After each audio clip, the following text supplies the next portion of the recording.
All right. Everybody, even while we wait for some of our other colleagues who are wandering around in these other hearings and such to come back, we will start with nursing homes in a moment, but I understand there's a couple folks here who are here who traveled and have suffered through our entire day, who need to get home from other parts of the state, who are a lot on issues, I think, from yesterday, but given that they are here today, we want to hear from them first, and then we'll go to nursing homes.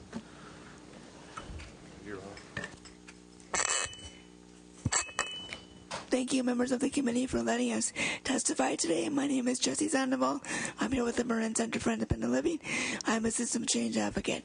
I'm also here with Mr. Ben McMullen, who is a system change advocate for San Mateo. We're here today on Disability Capital Action Day.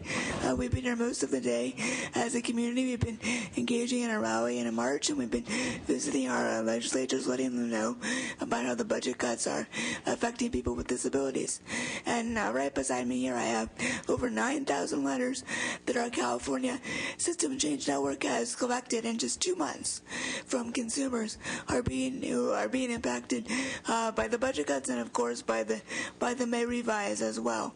And I'd just like to present these letters to the committee to let you know that these cuts do directly impact people with disabilities, and we'd like to encourage this committee to consider alternatives to cutting the budget and other means to increase revenue that would not reduce so many services for people with disabilities. And hopefully with these letters we can let you know that we are a constituency that has a voice and a force to be reckoned with when it comes to these services.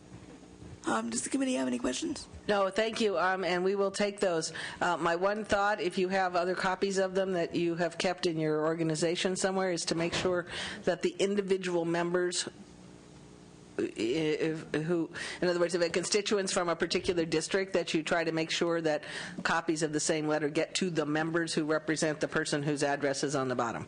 That's correct. And if you can do that in addition to whatever the committee has, that's helpful to us so that the members know the constituents in their own districts. I believe that's been taken care of. In addition to the committee members, we did fax to our local your local representatives as well. Excellent. So make sure they have copies. That's all.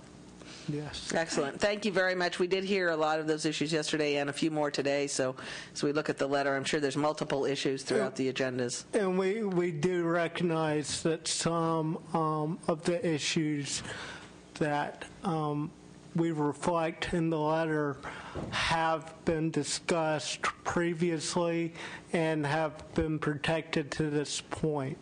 But so that does speak to those, like I believe the adult daycare programs, and there's other vital program, IHSS programs in there as well. No, we appreciate that, but they may still be subject to further discussion, so it's good to have your letters and continue your advocacy work. So thank you, and we appreciate the opportunity to engage in public testimony. Thank you. Thank you very much. Thank you. Appreciate you being here. Okay, Mr. Douglas. Page 40, the quality assurance fee for nursing homes. I'm going to take page 40 through 40. Okay, and we have a little handout. 44. The members have the together. Okay, this is. Did you get the handout? Yes, great. We passed around a 2-page handout. This is a very complicated issue, so I'm going to try to take it slowly. 40 to 44. 40 to 44, right? Is that what we're doing all in a lump? In 2004, AB 1629, we passed a legislation that significantly altered our rate-setting methodology for our nursing facilities, really with the goal of continuing to move to more quality and better outcomes for our beneficiaries within our nursing facilities. We did this by putting more of the rate focus on rewarding facilities that invested in labor and staffing. And we were able to increase the rates by instituting a quality assurance fee, a fee on providers that was then used to increase the rates. And over the period in time that the rate-setting methodology has been in place, we have saved money compared to what we would have spent absent this fee. We believe that 1629 has led to improved outcomes for the purpose of improving the quality of care, yet we also believe strongly that it hasn't gone far enough on improving the quality and the accountability of nursing facilities.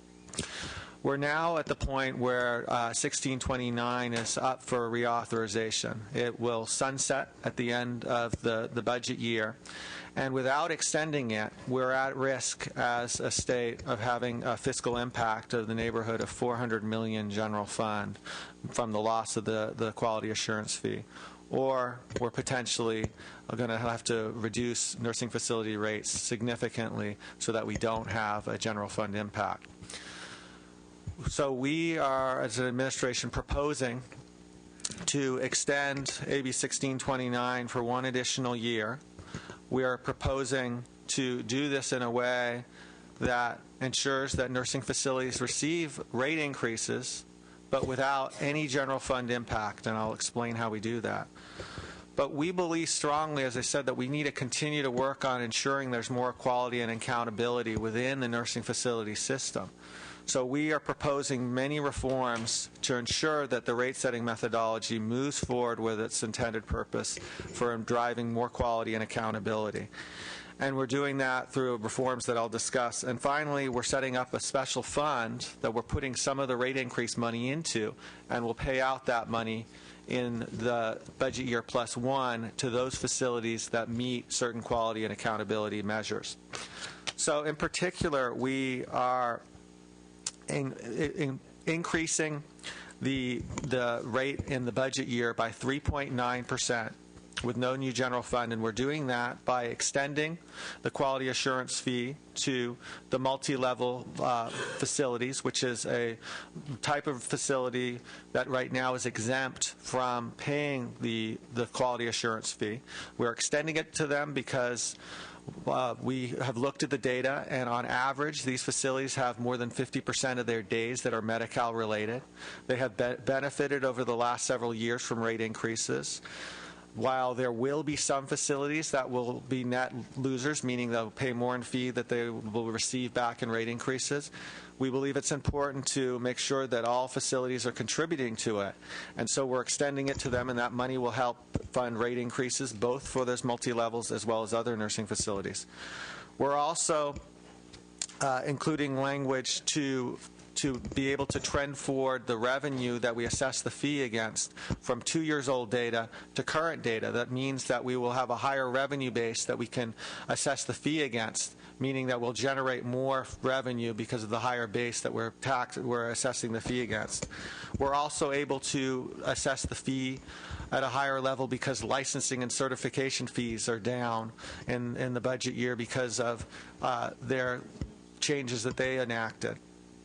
And those are the changes we're doing in the budget year to create the general fund, no general fund rate increase. In budget year +1, we're also going to be able to increase the level of the fee due to federal changes that allow us to go from 5.5% to 6% of a fee, and we'll be able to then have a 2.4% rate increase in budget year +1.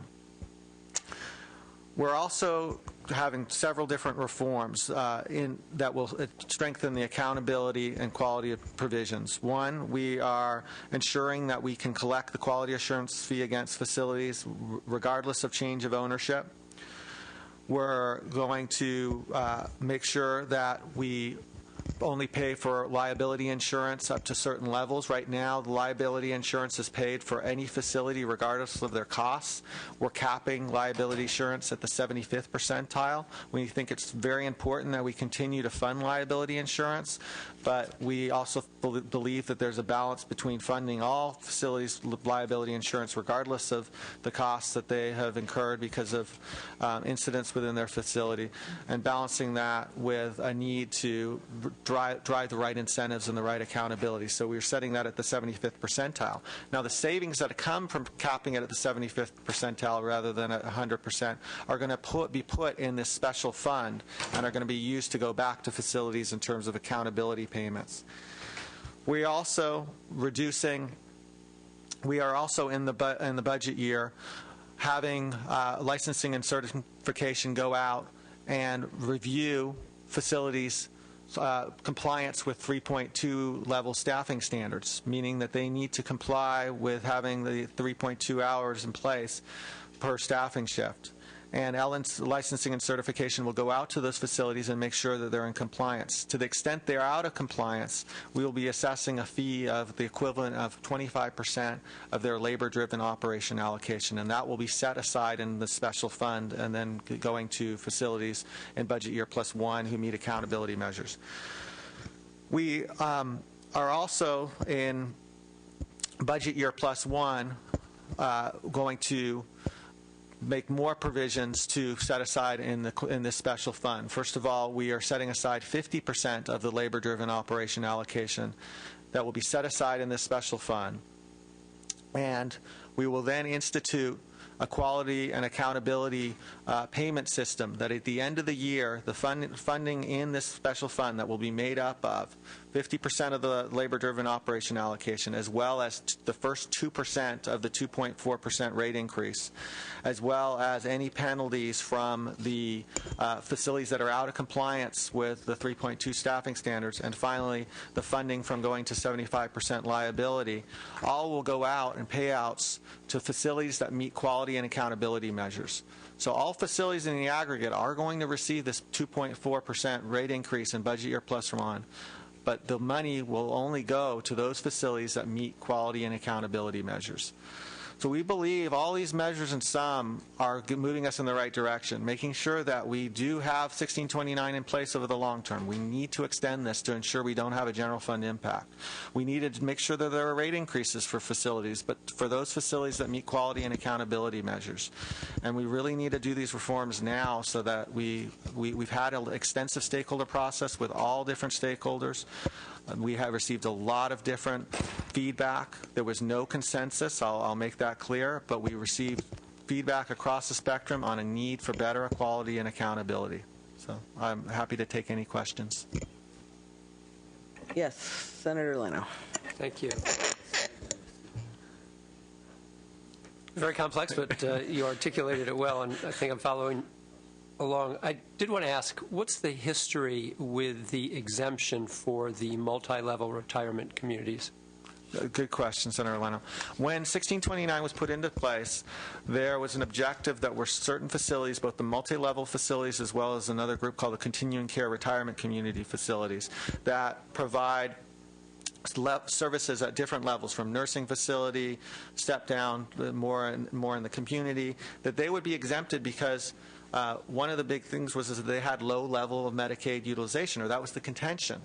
Now, most recently in the last budget cycle, this issue was raised about these two exemptions, and we looked at the data again, and what we found is, yes, continuing care retirement communities are very low Medi-Cal utilization, in the neighborhood about 25%. But when you look at multi-level facilities, they are, as I said, on average 50%. They're, I think, about 70 to 80 multi-level facilities.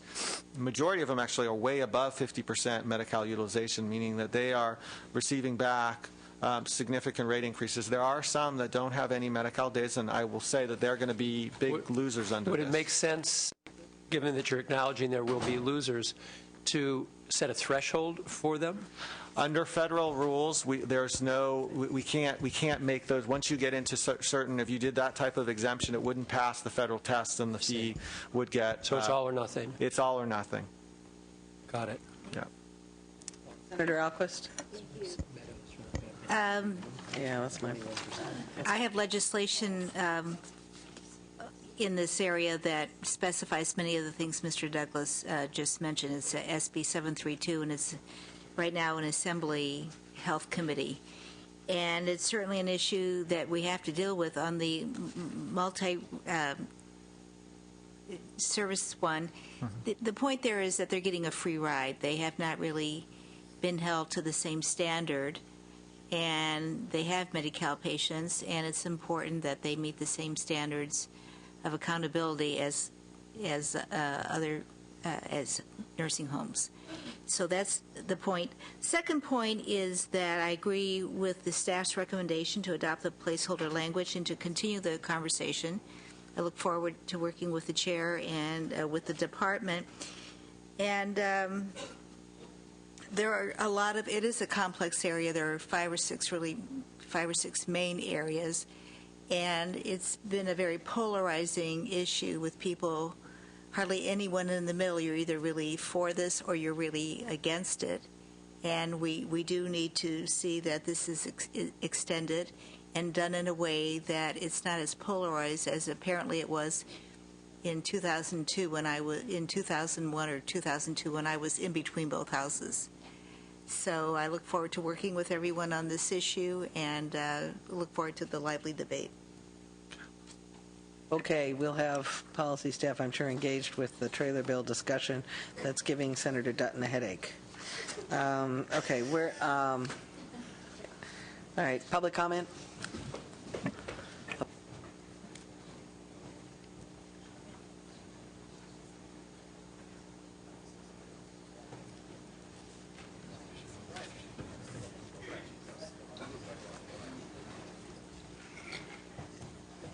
All right, let's see what we can do. Let's get as many folks up and try to keep it under, 2 minutes. One is preferred, 2 is maybe tolerated, and 10 together. Anybody goes over, the other guy loses. Let's go.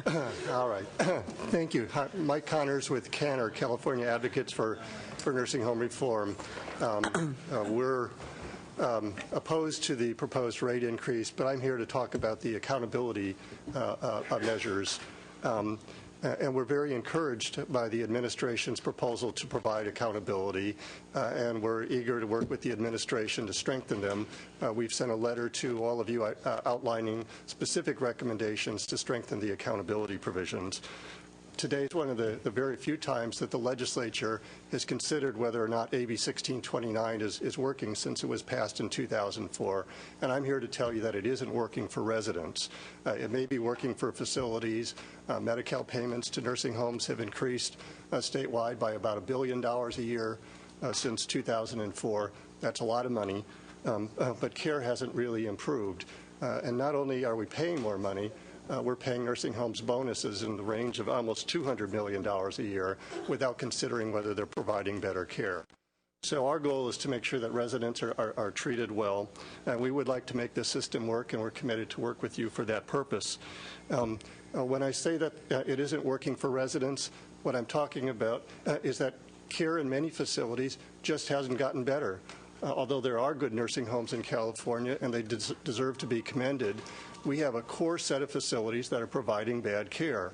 There are literally hundreds of facilities that are understaffed on a routine basis. Abuse and neglect are still very common. Complaints are going up. And we have tens of thousands of residents with dementia who are being drugged inappropriately. These are real, very serious concerns that we haven't fixed, and we'd like to see that done. One of the reasons that care hasn't gotten better, despite the fact that we're spending more money on care, is because there hasn't been accountability. The system pays nursing homes whether they perform well or not. No matter how poor their care is, they're entitled to the payment. So the accountability provisions that Mr. Douglas spoke about are very well needed. They're late in coming, but this is a good start. And again, we would look forward to working with the legislature and the administration on this. Again, the point I would like to close with is this has been a long time coming. The system has been tested for 6 years. I urge you to take action sooner rather than later. Don't push off reforms to next year because there's so many other things going on. This needs to get done now, and we're committed to work together with you. Thank you. Thank you. Go ahead. Start at that end, yeah. Madam Chair, members, thank you. My name is Scott Sinclair. I'm the director of O'Connor Woods in Stockton. In addition to our own organization, I'm representing members of the Aging Services of California, other not-for-profit providers of housing and services. I'm here to express our strong opposition to the governor's proposal to remove the nursing home quality assurance fee exemption for multi-level retirement communities. O'Connor Woods is a not-for-profit multi-level retirement community that's home to almost 500 residents who live on our campus in independent living, assisted living, and skilled nursing. Altogether, we serve almost 900 seniors a year.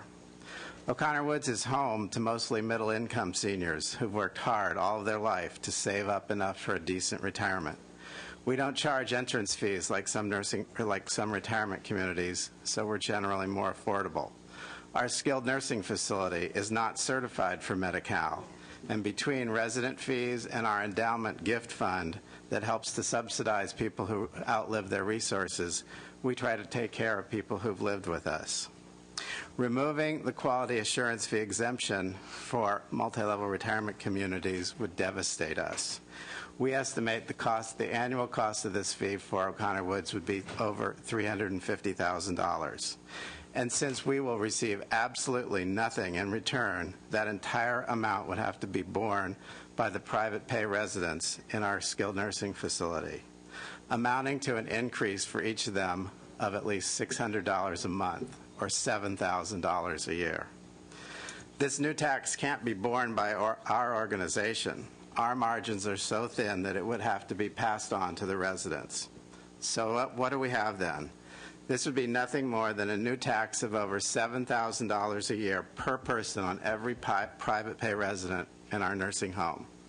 Where is there any sense of fairness in that? It is nothing more than the state of California taxing the retirement savings of those seniors living in our nursing home, just because they've done what we all hope to do, save enough for a decent retirement. If the state needs money to fund Medi-Cal, then it should be raised from among all Californians, not from those who are most vulnerable among us, nursing home residents who are fortunate to have something left in their savings account. Here's what will happen to O'Connor Woods if this exemption is removed, as proposed by the governor. 3 possible scenarios. We'll have to close part or all of our skilled nursing facility, including possible staff layoffs, creating possible nursing home bed shortages, and possibly creating more need for Medi-Cal beds. Second scenario, we'll pay the tax, pass it along to our residents, and then not be able to support the extra demands with our endowment fund, and people will have to leave O'Connor Woods into a Medi-Cal facility. Or number 3, we'll have to pay the tax, pass it along to residents, become a Medi-Cal facility. Doing that and having Don't object to that. We need more. Doing that and having just 10 Medi-Cal residents in our facility would cost the government more than what we'd pay in the quality assurance fee.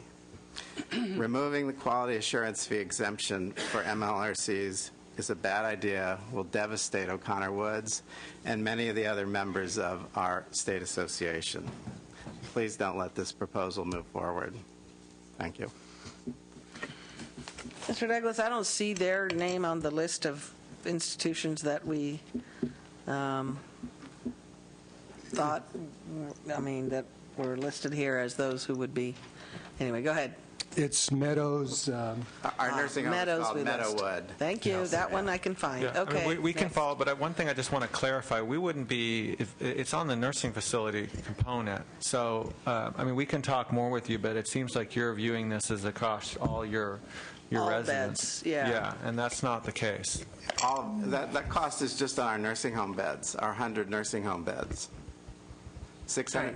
And because we run 40 Medicare, which you can't increase the price on, all this cost would have to be borne by the 50 private pay nursing home residents in our 100-bed nursing home.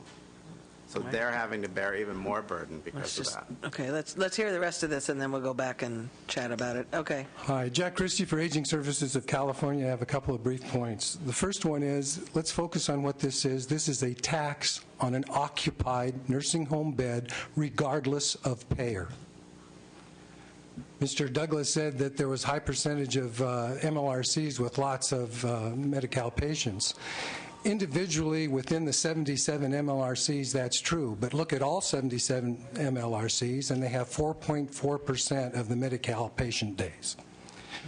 Unlike the acute care system, insurance does not play any kind of major role in long-term care. So all of these costs will be borne by residents. So you'll have 78% of the beds, the Medi-Cal beds and the Medicare beds, not paying the tax, and you'll have 22% of the residents, the private pay, paying the tax for all the beds. We think that this is an unfair, unconscionable tax on the retirement saving of seniors, and it should be opposed. And one last point.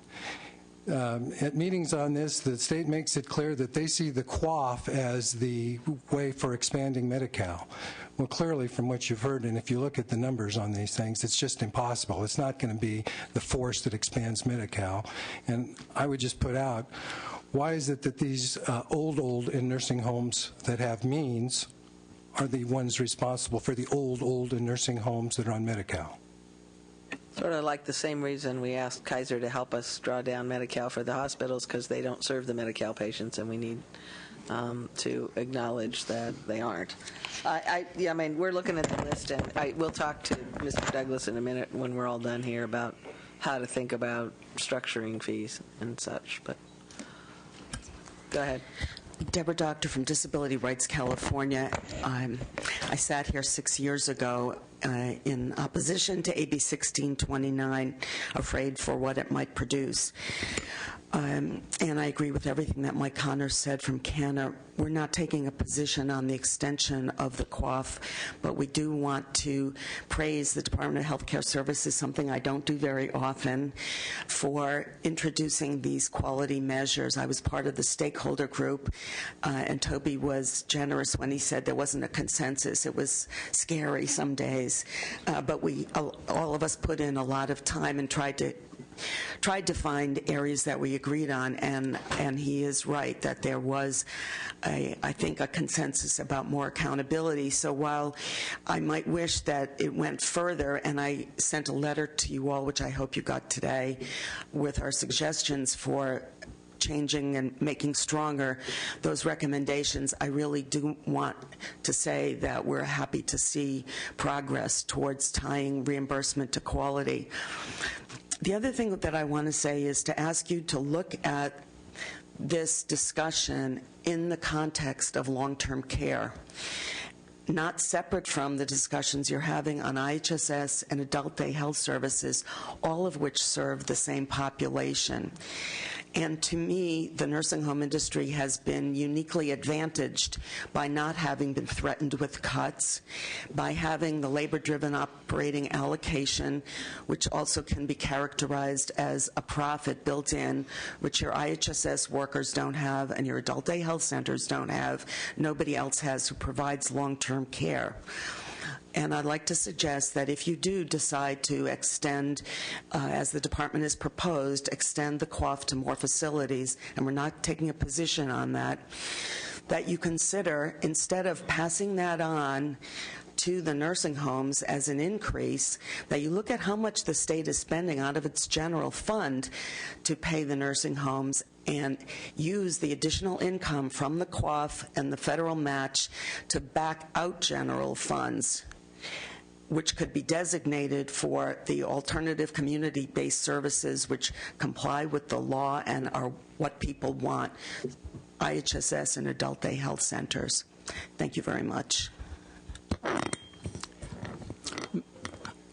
Okay. Hi, excuse me, Simeon Gant. I'm going to read a real quick, short statement on this. On behalf of the SCIU Long-Term Care Division that represents both nursing homes and IHSS workers, we in general support the implementation of additional quality control measures to ensure that quality assurance fee money truly goes to improve quality as measured by, among other things, worker retention and reduced turnover. In particular, we support increased audits and enforcement of the 3.2 staff ratio. This is a long overdue development. We understand that there's a good deal of fleshing out on this necessary by the department in order to make the entire proposal viable, and hope the department works with the staff to work out the functional details. Thank you. Thank you. No. Oh, sorry. Go ahead. Madam Chair, members of the committee, I'm Gary Passmore with the Congress of California Seniors. As Senator Alquist said, this is a very complicated topic, and it has been a very contentious topic. I am a senior advocate, one of a number who were very actively involved in the development of AB 1629. I actually wrote some of the language, so did other senior advocates, and so did representatives of SEIU. This was not an industry-written document. It was a stakeholder-written document, and I want to make that clear. We had a number of challenges in 2004, not the least of which was that a number of nursing homes were living on borrowed capital. We had a nursing home industry that was facing financial chaos. And we also had an industry that had decided it was in its own interest to put forward revenues through a provider tax. We had this strange combination of forces in which the state was in pretty good financial shape. SEIU and the industry agreed. We felt that this was an improvement because we were no longer going to fund nursing homes at a flat rate that rewarded skimping on service and care. And so we passed that law, recognizing that it did not tie funding to quality in a sufficient way. And we immediately convened a stakeholder work group that met for several years, trying to find ways that we could agree on appropriate measures, appropriate pay-for-performance standards. That's very tough. Much of those data do not exist. And I want to make that very clear. We then partnered with Senator Alquist a few years later when she returned to the building and sponsored and got passed much stronger oversight and enforcements. Enormous increase in the state staff that goes into nursing homes and monitors care and keeps the records. So that's part of the history. Mr. Douglas is right. About 2 years, well, not quite 2 years ago now, in the fall of 2008, the agency convened a stakeholder work group. I personally attended over 75 hours of meetings, as did Deborah Doctor and a number of the other people here in this room. Those were not comfortable conversations. There is a wide range of views on how to proceed on this issue. But what I find ironic is that it wasn't until about 10 days ago that the Department of Health Care Services unveiled a proposal that it then goes back and says, this is a result of the stakeholder work group that finished its work in January, I believe, of 2009, not 2010. And we've seen it for 10 days. And the other irony is that I believe, except for the recommendation on changing the percentile reimbursement for liability insurance, none of the specific proposals for enhanced accountability, good as some of them may be, come out of that stakeholder work group. They came from some other source, from the department, from other input, apparently, that they received. My position on this today is that this issue, if I had to apologize for one thing about 1629 in 2004, it is that it was rushed through the legislature very late with a gut and amend bill. I sat through the hearings. They were off the floor of the chamber. People literally ran into the room, gave their testimony, ran out, and the vote was taken, and there was one no vote in two chambers combined. We need a full airing of these issues before the policy committees of this legislature that oversee these institutions. And I think that's the biggest thing that's missing here. My organization supports the extension of the quality assurance fee because we can't give up the general fund money. We did support and we continue to support the shift. But now we're tying that to the doing what you want to do. So why wouldn't you want that to be done here? Well, I don't know whether it's what we want to do because we've never looked at the particular accountability measures and see who benefits, who loses, does it accomplish what we want. But everybody's in the same boat. we're all going to have trailer bill, and I everybody's understand going to that. see it. My recommendation is that you extend the quality assurance fee to guarantee the income and the current reimbursement rate for another year, and that these issues come back to this body, maybe you as a consultant for one of us. And I don't do health lives, the one thing I don't That do. was a bad joke. Gratuitous, But, but we need the time and the thought put in to how we attach accountability and quality to funding of nursing homes. Well, I think Senator Alquist's committee has been doing a lot of that over the last couple of years, but we'll see. Okay, Senator, I'm sorry, Mr. Helmsen. Thank you, Madam Chair. It is getting late. I'll try to be very brief. But I do have to remind the committee that last year when we sat here, you diverted $120 million for budget year and for the current year, 2 years worth, and you increased the fees $30 million on these facilities. All of that went, as someone suggested, to supplant other Medi-Cal spending. The nursing facilities did not get any benefit from that. Now, we didn't rush out and file a lawsuit like everybody else that got a rate cut did. And by the way, more than half of our facilities did get a rate cut under the, quote, freeze that we adopted here because of the intricacies of the rate system, which you're learning just a little bit about today. But anyway, we didn't go sue, and it's because we believe that this system is good for providers, for patients, and for the payer, Medi-Cal, and we'd like to salvage it. We give the department credit for trying to do something positive here. There's always more work to be done on quality. We get that. We do have some serious problems with what they put on the table, not the least of which is that the rate increases that are generated by the next increase in fees last for about a year before they're all swept into a special fund, we're calling it. And I don't know about you, but it makes me awfully nervous to see a couple $100 million sitting in a special fund for which there are no specifics on how a provider might qualify to get any of that money back into operations. So that's our biggest problem. We believe this thing needs Trailer more. bill will have that in it, right? Well, the trailer bill is not likely to have those details in it, at least nothing we've seen yet does. And I think that we can work through some of this. I want to be clear. I'm not saying put all this off for another day. You know, we do this for a living. We're fine with working through legitimate policy changes that we can understand. But the Quality and Accountability Fund, the way it's been set up, the fact that it pirates money out of the existing rate base, and it has no details whatsoever on how that is going to work. And this was one of those things that was not discussed in the work group. In fact, I have to be honest with you, we were the only group who said you can put pay for performance into this, and we can work on it. That was taken off the table for discussion because nobody else wanted to go that direction. And then somebody said 10 days ago, we saw it about 7 days ago, out pops a proposal on this. So we think the intent is probably right.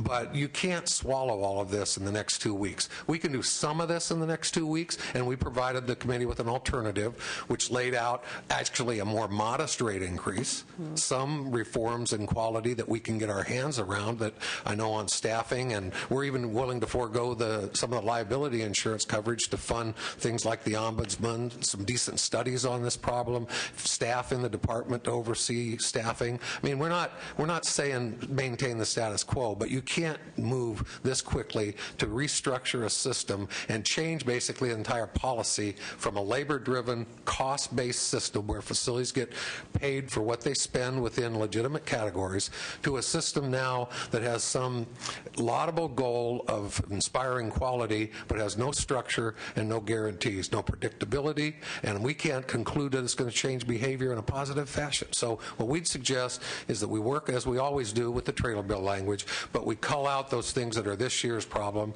We put those other things into either policy or the budget process. We don't care which, but we have a legitimate discussion about how to structure them so we can all walk away from this with something we're proud of. All right. Mr. Douglas, you want to talk about that and also some sense of how we might deal with this potential inequity on the multi-level fee thing? Yeah, well, on the first, I do want us to back to the work group report. There's more than many different measures, components of this reflect the input of the work group. might not be the exact recommendations. There were multiple recommendations, but various areas. So, and we can talk with stakeholders about that and point out those areas. Do something. Yeah, there you go. So that's one issue on the work group. Now, in terms of Mr. Helmsen about how the money, the payments will be paid out and the quality and accountability measures, our trailer bill dictates that the types of measures that will be used in budget year +1.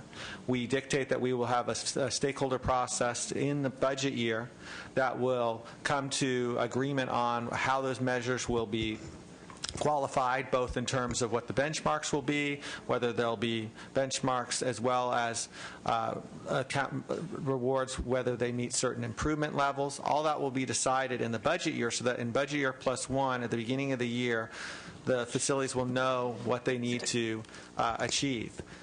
This will all be worked out in the budget year, and again, it is a 2.4% rate increase. The money will be set aside, but the money in the same year will go back to those facilities. The enacted budget that would be the legislature, the governor would enact would include the rate increase as well as the supplemental fund. There's no way to sweep that aside during the same budget year. So just like the action you'd be taking now on a 3.9% increase, there's no action later that can change that. On the multi-level facilities, we'll have to work with this one facility. This seems a little there are going to be winners and losers. As you'll see on the chart, there are 17 facilities that have no Medi-Cal days, and they will be paying a fee, and we're not receiving any increased reimbursement because they don't have any Medi-Cal days. That's the same right now with many other nursing facilities that are under the fee, that are not exempt. There is any provider fee, there are winners and losers. And that, in certain ways, is under federal rules. We try to make sure that we minimize the number of losers, and we do that by certain exemptions. But as we looked at the data on the multi-level facilities, the class of providers of multi-level facilities as in whole, there are many facilities of the 87 that are making have received large benefits from the 1629 rate increases. So. Madam Chair, if I could make just one quick point, I'd just say that none of this affects the general fund. You realize this is all internal. Well, it does if we don't have the quality assurance fee. Yeah. Well, it does that, and you know, you heard me say earlier, we've avoided anything that would undermine that. But I think there was an understanding, and I think everybody's clear about that 1629 was kind of a package. People did expect certain, behavioral changes, improvements and such to go with the money and the rate increases that have come therewith. So it's not wrong to say 4 years, 5 years later, however long it's been, that we want to actually tie those together. So, I mean, I think the department's on the right track, and I can appreciate the problem of when we get to where we get to with the trailer bill, if there are remaining issues, that those might have to continue in policy committee with the vehicles that Senator Alquist was alluding to. And there may be a point at which people sort of separate some of the issues out, but I think a lot of them are, in fact, tied to the budget and to the fee. And this is the bill that will have to extend the fee if we want to continue to have the ability to do it this year. So I think there is a budget piece, there is a trailer bill that has to go with it.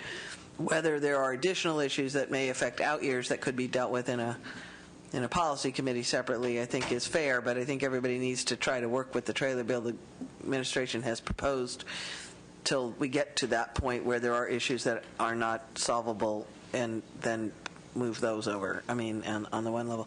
And what about on the fee issue, on the multi-level exemption issue?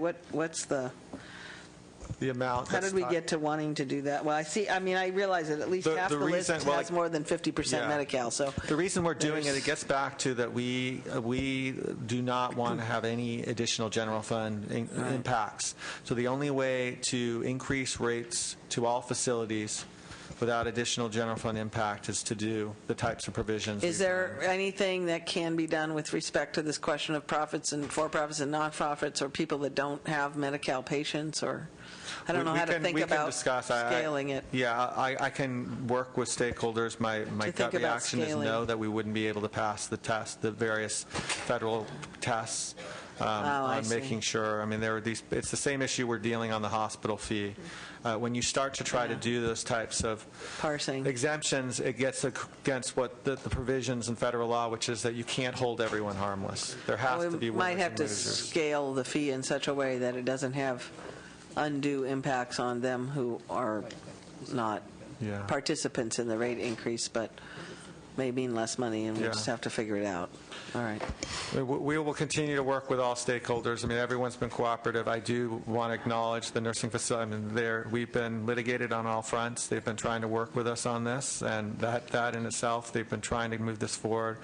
And we want to work with all stakeholders on Okay, making sure so we all improve the language on system. this, both the administration's initial proposal and the one with respect to the additional and taking the exemption out, these are all sort of placeholder trailer bill is all we're doing, because this will have to be talked about in conference. We'll see how far we get in terms of resolving some of these issues before one gets out of conference. And like I say, there can be some of those might be considered in policy committee if we find we're at impasse. Senator Leno? Mr. Douglas, was there any conversation, if not effort, in Washington as healthcare was discussed over the past year to give states some greater allowance, at least opportunity to apply for a waiver, so that we could work this through ourselves and weave through some of the unintended consequences that we've heard fear of today?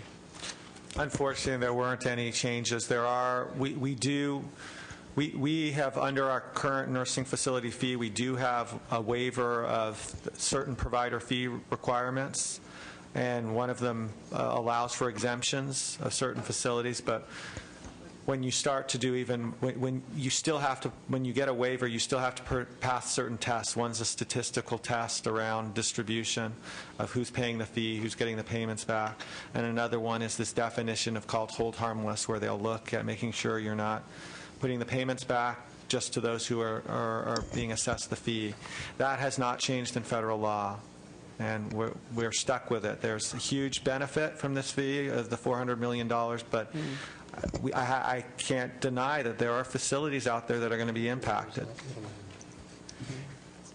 And when you have conversations with the folks from Meadows or any other that might be non-Medi-Cal and significantly impacted, could you share with us that which you're clarifying for them? I certainly will. Thank you. Certainly will. Okay. All of that said, Senator Dutton?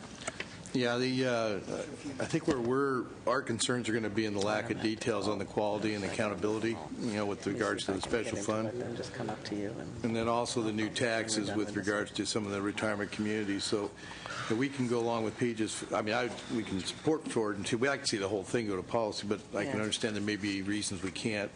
So we can support pages 4 and 2, which deal with the methodology. I mean, 42 and 43, which deal with the methodology and the adjustment of the fees. But and not I really feel the rest of it needs to go to policy, so I couldn't really support that. But okay, 40.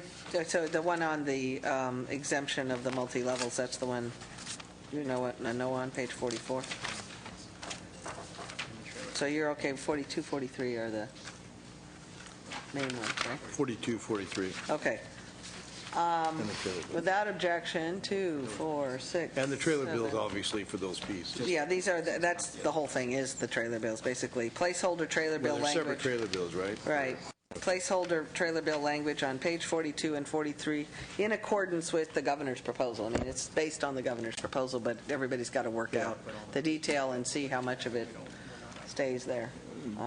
But all the pieces that don't relate to those two, obviously, I can't. Right, I don't feel comfortable with those yet. Okay. Pages 42 and 43, 2, 4, 6, 8, 9. Hearing no objection. 9-0. Those are adopted, leaving the roll open. Page 44. Senator Dutton objects. Anybody else? 2, 4, 6, 8. 8-1 remains open. Let me just take a pause here because I've got two people who haven't been here. If nobody has an objection, can we allow members to just add on to all the votes they've missed, even if rather than calling the entire roll for those who aren't, not you, them. You aren't one of them. I don't think you're one of them. We should do it. Oh, God, there's like 20 of them. We'll be here for 10 minutes, and then he'll leave, and I won't get any other votes. How about we just do it once at the end? Well, the end of when? I mean, Madam Chair, misery loves company. But all right. One Wanna verbal do motion roll for all calls? the votes? I'm just concerned. If we do all the roll calls, then but I don't know what the end is, and some people may not be here then. Madam Chair, before you leave A it, couple of other people before the end. I know, that's what but I got to go there's like 20 of them. Pardon? Well, that's how we have to do it, is by page, but we got to go back through each page. You got to start from, so you got to go back to the beginning there. Oh, you guys haven't been missing. So. We have to go back to page 22. Where? 22. 22. All right, let's start on page 22 and see where we get to. Just for any missed roll call for them who are here. There will have to be another call lift later, but we'll do what we can do. All right. Do you want to say on my Page 22, the motion was to approve the LAO recommendation for a lesser increase than the department requested. The vote is currently 8-0. Alquist. Cogdale, Desaulniers. Harmon. Padilla. Oh, now you're telling me. Pardon? Simidian and Wright. Oh. Okay, so that's 11. Sorry. You should have said that. All right. 11. Okay, that's 11-0. That's out. Okay, that one's out. It still remains open for anybody else. But anybody else, after the matter's out, we're going to let them just add on. We're not going to lift the calls. How's that? Okay, we won't lift the calls on stuff that's got over 8 votes. Page 24.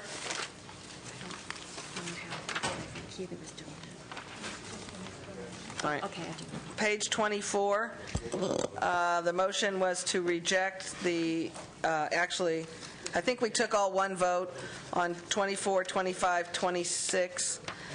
That was one vote on healthy families to reject the increase in premiums, the increase in copays, and the elimination of vision coverage. The vote is currently 5-2. We did discuss possibilities of people coming back with some cost containment in vision care and possibly a smaller copay than the governor proposed, but the current proposals, the motion was to reject. The vote is 5-2. Dutton. I think you already voted on this because there's already 2. You already voted. I don't have a vote sheet because Keely had the vote sheet, so it's okay. Oh. It'll be How do you know? 'cause I was doing it from where it was. Okay. All right. I think you already voted. She just doesn't have the right vote sheet. All right.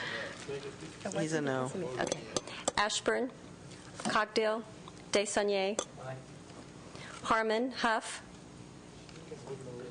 You did vote. I think. Okay. Leno. Liu. Lowenthal. I had 2, and I don't Negretti know which McLeod. 2. That's the problem. Padilla.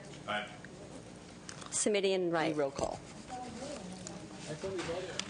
Well, some people did, but we don't have a vote sheet. We don't know what, we don't know. So we're calling what we can.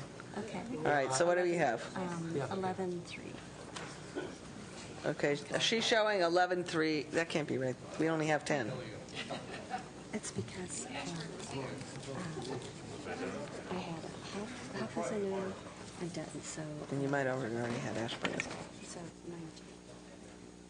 Okay. And I had Ashburn. So 19. What happened? Well, I said 3 from before. And it's,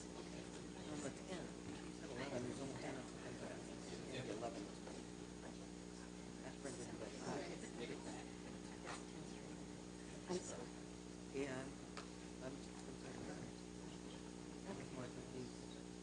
Okay, I think it's, if anybody wants to object otherwise, we have a 10-3 because we believe Senator Ashburn did vote. Okay, that's the problem. All right, we need to get those sheets down here. Which other ones are we missing? Okay, 25. We did, that's 25 through 26. All right. 27, motion was to adopt the LAO recommendation. The current vote is 5-0. Okay, this one I Do you have that one? I have All right. Page 27. Alquist. Ashburn. Cogdale. Harmon. Leno. Liu. Negretti McLeod. Padilla. Simidian and Wright. And the motion is with support LAO, say Yeah, I was to support LAO. So 5, 6, 7, 8, 9, 10. Okay, that now has 10-0. We will leave it open for add-ons, but we will not call the roll again. Page 28, it was to approve the positions with placeholder trailer bill, but without emergency regulatory authority. The current vote is 8-0. Ashburn, Cogdill, Harmon, Leno. Aye. Simidian and Wright. So that is 9-0. The matter's out. Anybody else who shows up gets to add on without a roll call. Page 30. We have a motion to adopt the budget reduction and refer the trailer bill to policy committee for further development, but adopting the savings and the governor's proposal. The current vote is 5-0. Ashburn, Cogdale, Desaulniers. Harmon, Huff. Liu. Lowenthal. Padilla. Simidian and Wright. 6, 9, 10. Okay, that has 10 votes. It's out, but it will remain open for those who wish to add on without a roll call. Page 31, trailer bill on 1115. This was a reject without prejudice, knowing that we need, but we're referring the bill to policy committee. It wasn't a rejection of the policy, but only of trying to figure it out here. So the bill will go to policy committee. Senator Alquist and the Health Committee have been working on this issue. Page 31, current vote is 6-0. Ashburn, Cogdale, Desaulniers. Harmon, Huff. Lowenthal. Padilla. 11, is that 10 or 11? Okay, that measure has 10 votes to 0. It's out. It is available for add-on. Page 32. Motion was to adopt the finance estimates. Basically, it's technical. Current vote is 6-0. Ashburn, Cogdale, Desaulniers. Harmon, Huff. Lowenthal. Padilla. Simidian and Wright. 10-0. Matters out. Approved. Page 33. Motion was to adopt placeholder trailer bill and shift the resources, the two positions from CMAC to the HCS. Current vote is 6-0. Ashburn, Cogdale, Desaulniers. Harmon, Huff. Lowenthal. Padilla. Simidian, Wright. 10. That measure has 10 votes. It is out. Page 34. Motion was to reject the control section as being overly broad. In accordance with LAO recommendation, the vote is 6-0. Ashburn, Cogdale, Desaulniers. Harmon, Huff. Lowenthal. Padilla. Simidian and Wright. 10-0. That matter's out. Page 35, similarly, control section. This one, the motion was to adopt it, although to narrow its scope, but allow for the receipt of future federal funds when applicable. The current vote is 6-0. Ashburn, Cogdale, Desaulniers. Harmon, Huff. Lowenthal. Padilla. Simidian and Wright. 10-0. That matters out. Page 36 and 37 were taken as a single vote.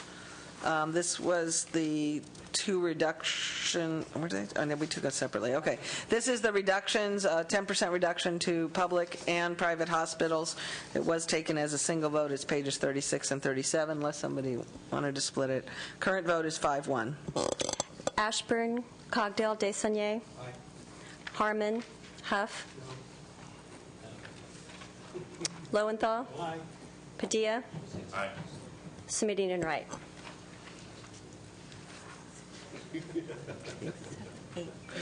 Okay, those measures now have 8 votes, 8-2. They are approved. subject to add-ons. Okay, page 38, extending the hospital quality assurance fee with the trailer bill. The current vote is 6-0. Ashburn, Cogdale, Desaulniers. Harmon, Huff. Lowenthal. Padilla. Simidine and Wright. That now has 10 votes. That matter is approved. The hospital patient in-freeze, page 39. The motion was to reject the proposal. This has had legal issues in the past, but anyway, the motion was to reject in accordance with the notes in the comments. The current vote is 5-1. Ashburn, Cogdale, Desaulniers. Harmon, Huff. Lowenthal. Padilla. Simidine and Wright.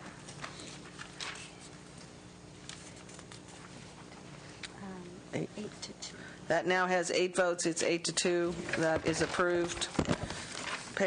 Okay, now we got 40. Everybody was here for 40, right? Or no, wait. No, 40 doesn't count. Wait, 42. 42 and 43. 42 and 43, the nursing home quality assurance fees. Everybody who's in the room? Yeah, but I want to make sure that the increase in fees we're talking about, they go for an increase in reimbursement rates, right? Right. Okay. Yeah.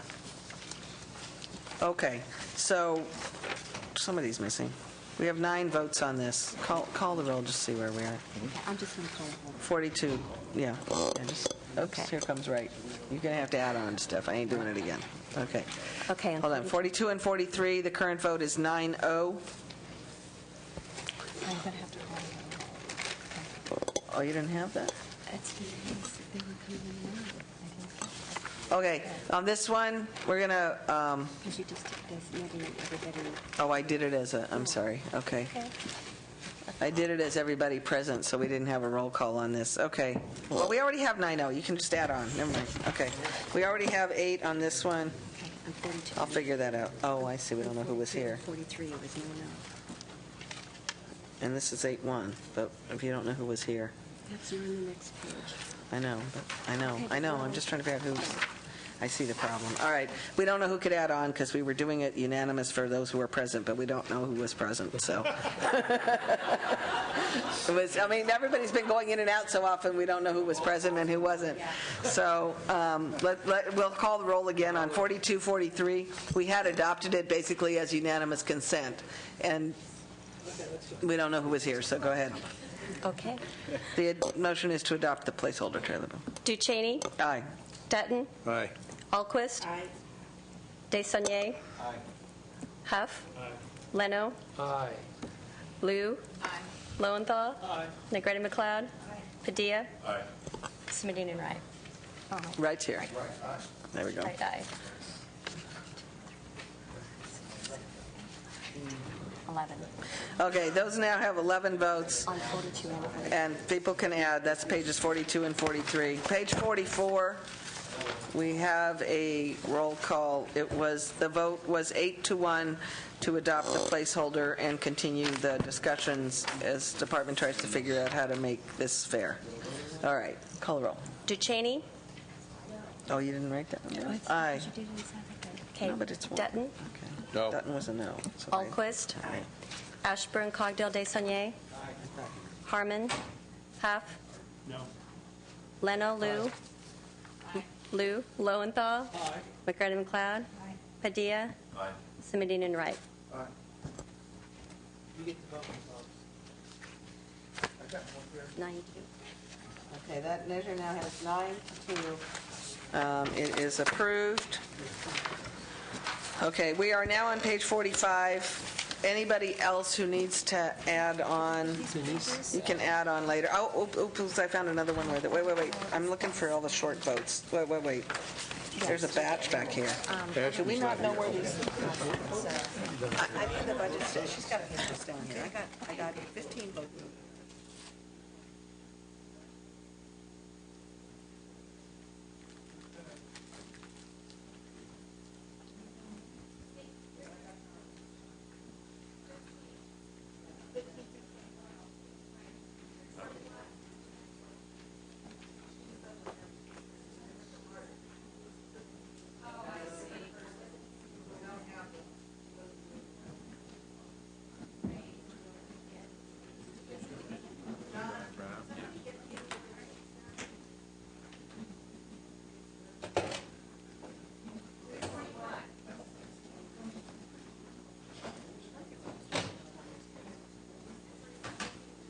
Got it. It's 13 through 21, and we need the sheets. So if the rest of you can hang, I mean, whoever was missing on 13 to 21, just hang. You were here for those, so you're... I don't know.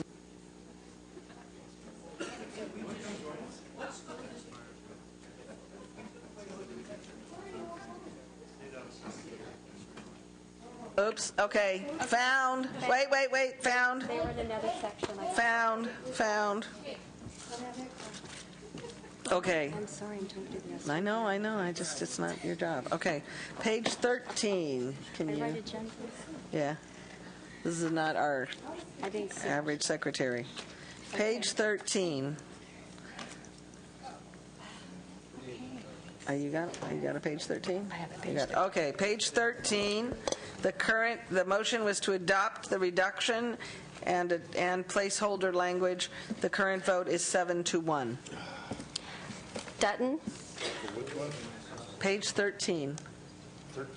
Yeah, we're way back. I'm just trying to clean up and get stuff out that doesn't have 8 votes yet. Well, I still have enough people to do that. What was the motion? The motion was to adopt the reduction with placeholder trader bill. The current vote is 7-1. Senator Huff had some concerns, but... All right. Call the roll. Dutton? No. Let's see. Lou? Okay. No. Negrete McLeod? She's just absent. Oops. This is Hanson fucking around. Padilla? Aye. Thank you. Okay. That measure now has 8 votes. It is approved. Oh, right. You were on this one. I'm sorry. Did you call him? Yeah, you were already on this. You were already on that one. Okay. Page 14. The motion was to reject the governor's proposal to shift $600 million of cost to the counties on mental health. Shift the realignment money, basically. The current vote is 6-0. It was to reject the governor's proposal. Okay. Dutton? That's fine. Ashburn, Cogdale, Desaulniers? Harmon, Huff? Lou? Padilla? Aye. Smitty and Wright was already on. Right, you were already on it. So that is...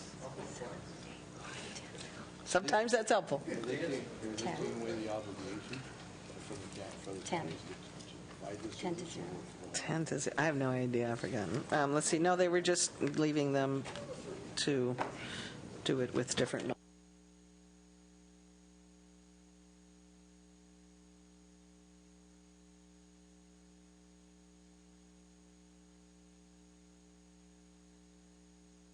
Vote on that is 10 to 0. It is approved.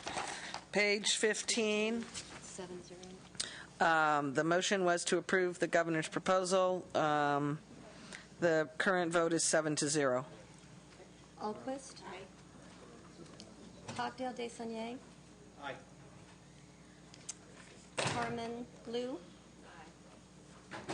Negrete McLeod? Aye. Padilla? Aye. Smitty and Wright?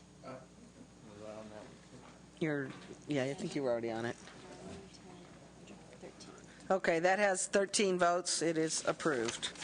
Page 16. This is the early periodic screening. The motion was to approve the governor's proposal. The current vote is 7 to 0. Alquist? Cogdale, Desaulniers? Harmon? Lou? Padilla? Aye. Smitty and Wright?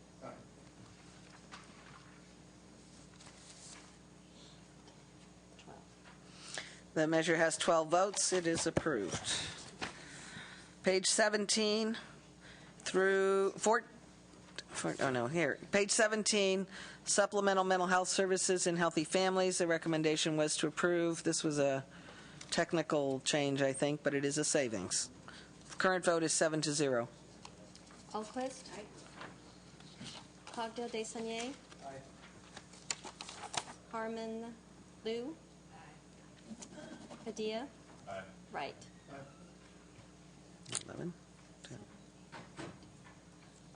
11 to 0. That matter's approved.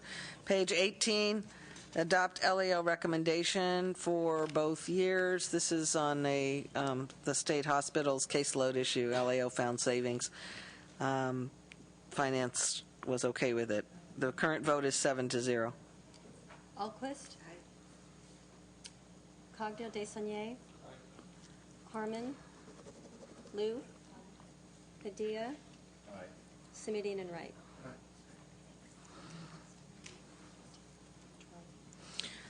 Okay, the vote is 12-0. That matter's approved. Page 19, the capital outlay for Napa, the recommendation was to delete the funds for the satellite kitchen, but allow the other main kitchen project to go forward just for the savings, basically, of $10 million in the current year, in the budget year. Current vote is 7 to 0. Alquist. Cogdell Desaulniers. Harmon. Lou. Padilla. Simidian and Wright.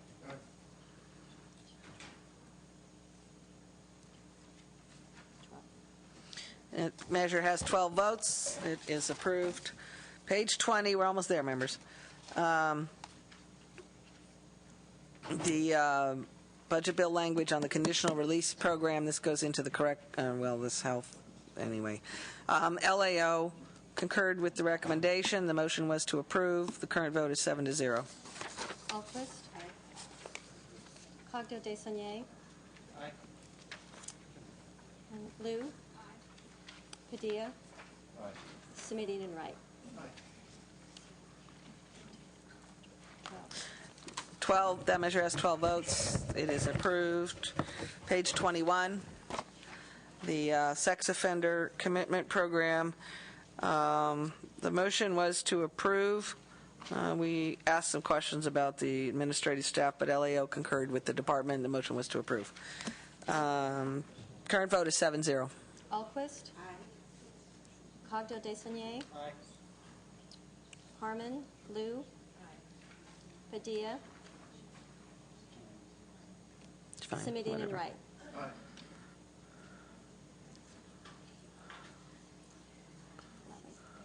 Okay, that has 11 votes. It is approved. Okay, 22 already has 11, so I ain't going there. All right.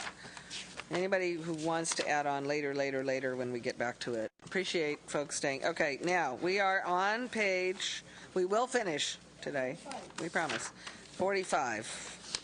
All right, we're going to take, we will lift those calls one more time with feeling when we're done here, hopefully within the next hour or half or so. Anyway, all right. Page 45, placeholder trailer bill, department.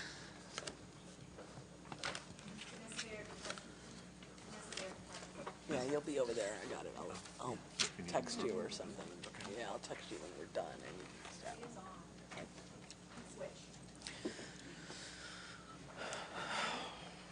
Denise, I think you might have the first. Oh, did I? No. Oh, sorry. I'm so sorry, Senator. Vanessa Baird with the Department of Healthcare Services. Federal law requires that Medi-Cal be the payer of last resort, and we are obligated to seek and identify other sources of health coverage for our beneficiaries. There are some times when we will identify those other sources of health coverage after we have already rendered the service and paid for it, whereupon we then have the responsibility to recover. There are two ways in which we can recover. We can directly bill the other health coverage, or we can have the provider bill the other health coverage, and then we take back from the provider who delivered the service and received the original payment. When the state bills other health coverage, we have up to 3 years to be able to do that. What we have recently discovered is that in some of these cases when we have been billing the other health coverage, which is the simplest way, is we've run into problems when the provider is a hospital that has provided inpatient services and they are a contracted hospital under the Selective Provider Contracting Program. Those rates are confidential, and so when we are billing that other health coverage and we show what we've paid, we're disclosing a confidential rate. Needless to say, the hospitals take great objection to that, in which case we reverted to the second method and had the provider, the hospital, bill the other health coverage, and then we would recover from the hospital. The hospitals are running into a problem where the other health coverage, the carriers, are saying, you are not meeting our timely filing requirements, which can range from 30 days to 180 days. And so what we are proposing is that, similar to the state, that those providers have up to 3 years to bill that other health coverage in the case of serving a Medi-Cal beneficiary. By implementing this, we can make sure that we protect approximately $10 million general fund savings in the budget year. Be happy to take any questions.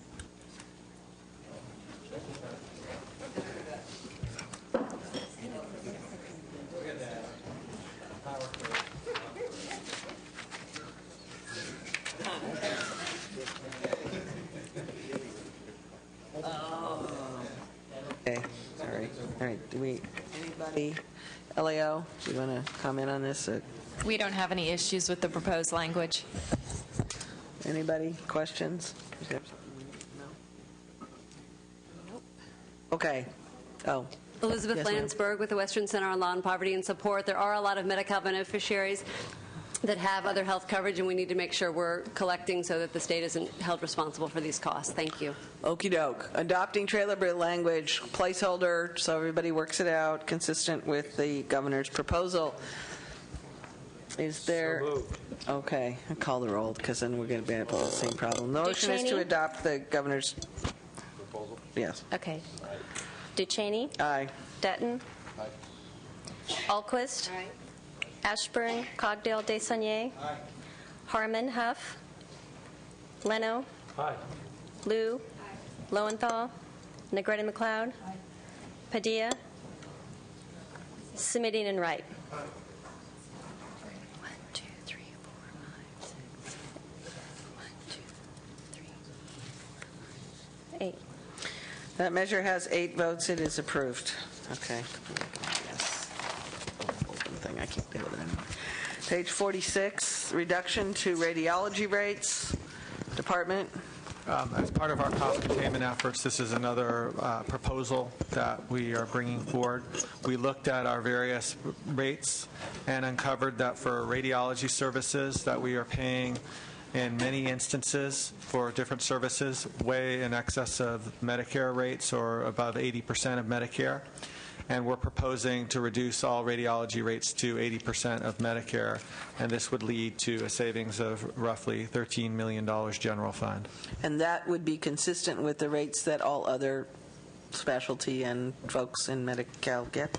Well, they're 80% of Medicare. On average, our rates, our physician rates are around 61% of Medicare. So lower than 80%. So below 80%. We wish everybody were at 80%. Okay. That's been considered the gold standard. LAO? We're recommending that you adopt the governor's proposal. Okay. There are 3 people out there who I think are going to say no, but that's good. That's going to have a different opinion.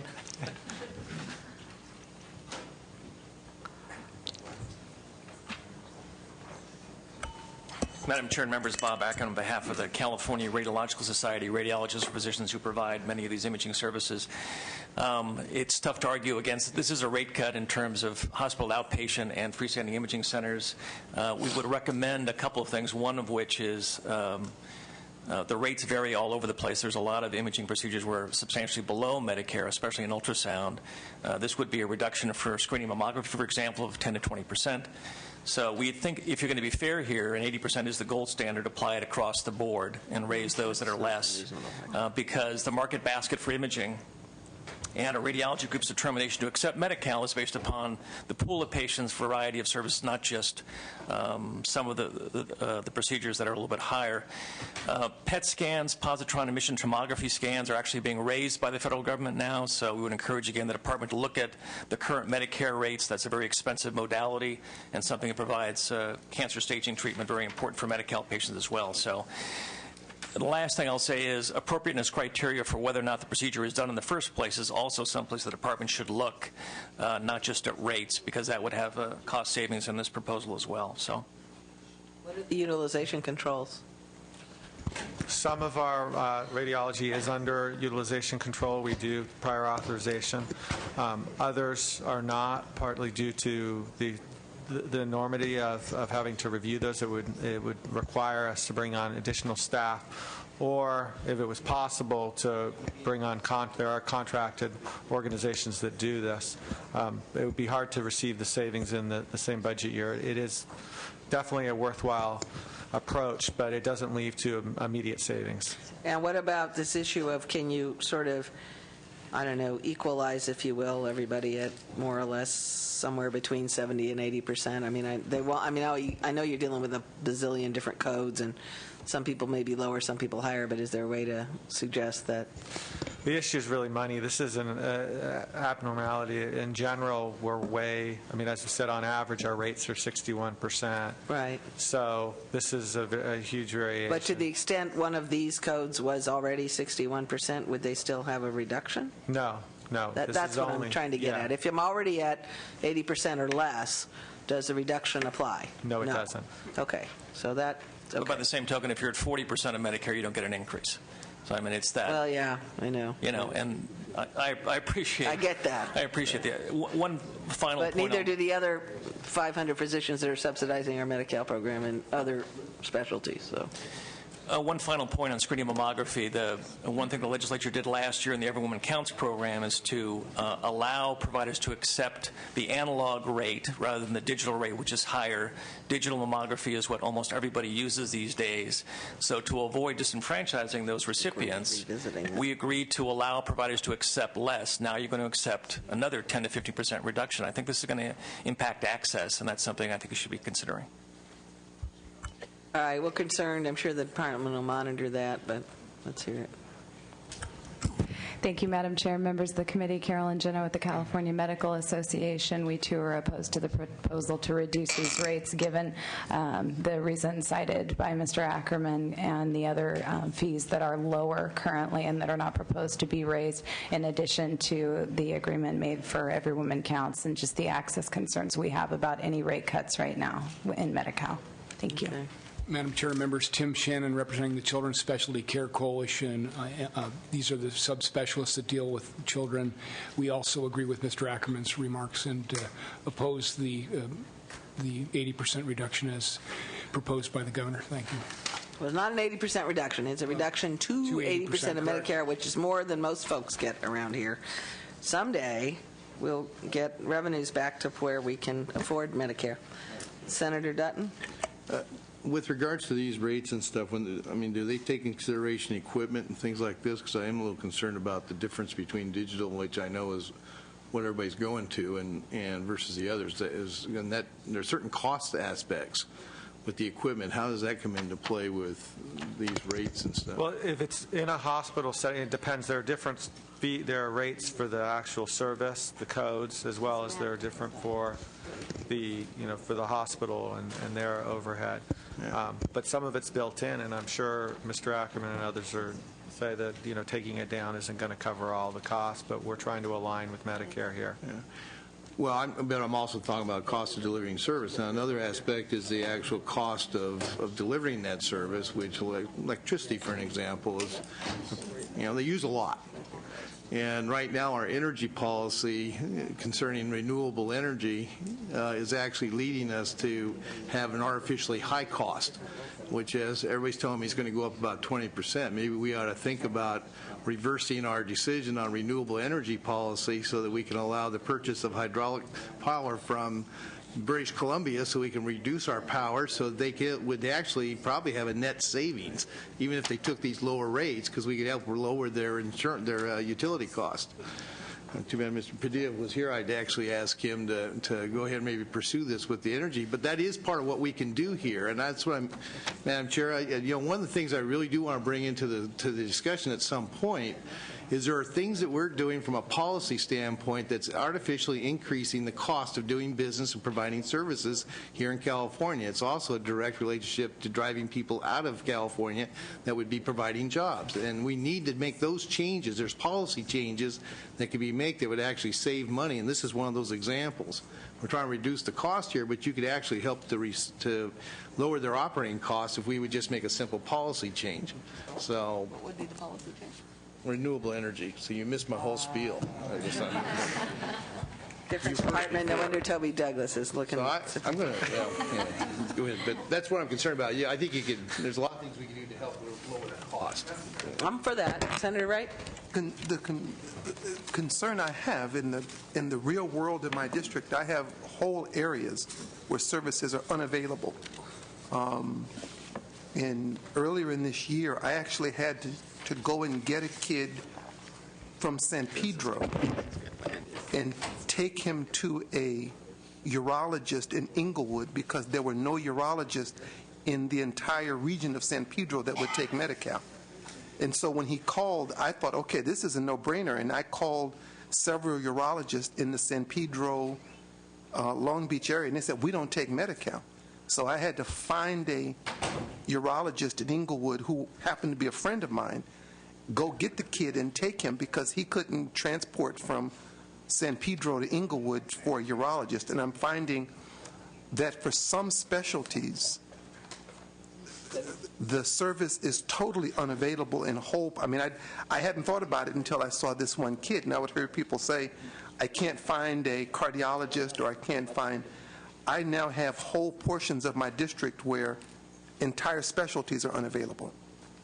So I'm concerned now that we'll create a kind of second-class citizen for imaging because like most of the imaging done in my district now is actually done on a trailer and it's not stationary, and they roll the trailer to sites and then they announce on certain days that they're going to be doing certain types of imaging, and it's not even a stationary source anymore because they couldn't afford to have a building where they did it. So I've actually seen what you're describing firsthand in Compton. I mean, there is no place in Watts where you can get imaging, and that's Compton. Compton has a single site. There's no place in Watts and there's no place in Willowbrook since King Hospital closed. So I've got an area that is, wholly underserved. And then with the closure of Daniel Freeman Hospital and the takeover by Prim Reddy for Centinela, I don't have any place in Inglewood that a Medi-Cal patient can go to and get imaging work. So I'm beginning to see what you're describing in the poorer portions of my district. So I tend to support his view, Madam Chair, because I've seen it firsthand, not secondhand, the difficulty in acquiring those services. Madam Chair, if I might, it is a capital-intensive business. This is very expensive equipment, and most of what the department and the Medi-Cal rates are paying for is the cost of the equipment that has to be replaced and maintained. So, unfortunately, people begin to make those kinds of decisions in terms of whether or not they can afford to offer the services and to whom, and that's what we're concerned about. Thank you, Senator. And Senator Wright, our coalition has done surveys throughout the state with regard to pediatric subspecialists and waiting times, and in some areas of the state, you have to wait 9 months to see a pediatric neurologist, which means if you have a kid who's having convulsions, they can't find a neurologist. There is an access issue, and I'm sure it's very great in your part of the state, but also throughout the state. Yeah, but it's probably true in most of the other specialties, too. I don't know how to separate radiology out. I get the equipment, but there are a lot of other folks, and this question of being disproportionately higher than others, I don't know. If we find additional revenues, it'd be one that one would not want to do, and one would really want all Medi-Cal rates to be at least at 80% of Medicare. That was a goal we set like 5 years ago, right? And we haven't been able to get there in a whole lot of areas, including primary care, and so general savings to the program helps. Senator Leno? No, you're okay? Yeah. Okay. Reluctantly, Senator Leno moves to adopt the governor's proposal that LAO supports. Duchesne? Aye. Dutton? Aye. Okay. Alquist? Ashburn Cogdale Desaulniers? Harmon, Huff? Leno? Liu? Lowenthal? Negrete McLeod? Padilla? Simidian Wright? No. Okay, that's good. We'll get some good math. We'll get some new. 7-1. 7-1. 7, yeah. Okay, that measure has 7 votes. It will remain on call for future returnees. Page 47. Okay, folks, for the record here, and we are going to take these votes before 7 o'clock. Page 47 to 58 are kind of all one big lump of related. So we'll try to kind of discuss them all together, as it were. And that'll get us all the way to page 58 and borderline done. So before we take public testimony, we'll go through each of them. Okay. Department. Okay, so these are all related to our cost containment. So the first item relates to over-the-counter prescription or over-the-counter drugs. Right now, the Medi-Cal program authorizes over-the-counter drugs both for our Medi-Cal-only population as well as our dual-eligible population, those that are on Medi-Cal and Medicare. Even though now our dual-eligibles receive their prescription drugs through the Medicare program, we continue to allow them to receive the over-the-counter drugs through our program. What we're proposing to do is to eliminate some of our over-the-counter drugs. We're eliminating cough and cold products as well as acetaminophen, which is non-prescription acetaminophen. So if I have a cold, you'd rather I go to the emergency room? No, you can receive, well, there are prescription drugs that you can receive in place of that, or you can pay out of pocket to receive the cough and cold products. But wouldn't they be more expensive, the prescription drugs? In or the those system? cases, there's potential for cost shifts. Now, as I mentioned, there are dual eligibles who are receiving their drugs through the Part D program. That cost shift will go to the Part D program rather than the Medi-Cal program paying for prescription drugs. The Part D program will pay for it, and that's part of the savings, as well as just the assumption that some individuals will be paying for these out of pocket. We don't know how many will shift to higher cost drugs, and that cost shift is not included. Yeah, that is a problem. So that's that one. Do you Next. other questions before I move on? No, I'll just do them all and then we'll grump all at one time. We'll let everybody All right, who the wants to next testify one, and all these at do one time. get, these are going to get more, and some of these are very difficult proposals, and we acknowledge that these are extremely hard proposals that are going to impact our beneficiaries. Well, let me, did have a question on the over-the-counter question. Yes. Is there some sort of utilization limit? I mean, at least I can get if you don't want somebody buying, NyQuil every day, but it seems wrong to not ever allow it to be bought. That could be a potential different proposal. Or prior that could be another authorization proposal of some kind. But right now, we're eliminating it all. I mean, those are things that could be discussed. All right. The next proposal is, right now we have a 6-script soft limit on our prescription drugs, which means once a beneficiary has received 6 prescription drugs in a month, we then have prior authorization after that point. What we're proposing is to create a hard cap that after 6 prescriptions, a beneficiary won't be able to receive any additional prescription drugs except for life-saving instances. And we do have in our fact sheet, we list out some of the examples of life-saving drugs, including for hypertension and diabetes, for mental health disorders. Those would be exemptions. Our trailer bill, we have created in a way that gives us the authority so that as medical conditions occur, that we have the ability to ensure that life-saving drugs are received. But there will be a hard cap of 6 prescription drugs for everyone else. What's the status of your ability to get a plan amendment? Well, all of these are going to, be ones that will require federal authorization. There are states that do have hard caps on prescription drugs. Texas, for example, has a hard cap of 3 prescription drugs. There have been other states Per that year, do per month, per week, per what? per month. Yeah. So this is not something that has not been approved. There's always chances at the federal government, but we believe that these will be approved. Now, other ones are going to require waivers, and we'll talk about, but this would be a state plan amendment. Okay. Senator Wright. It's slightly off, but it's on.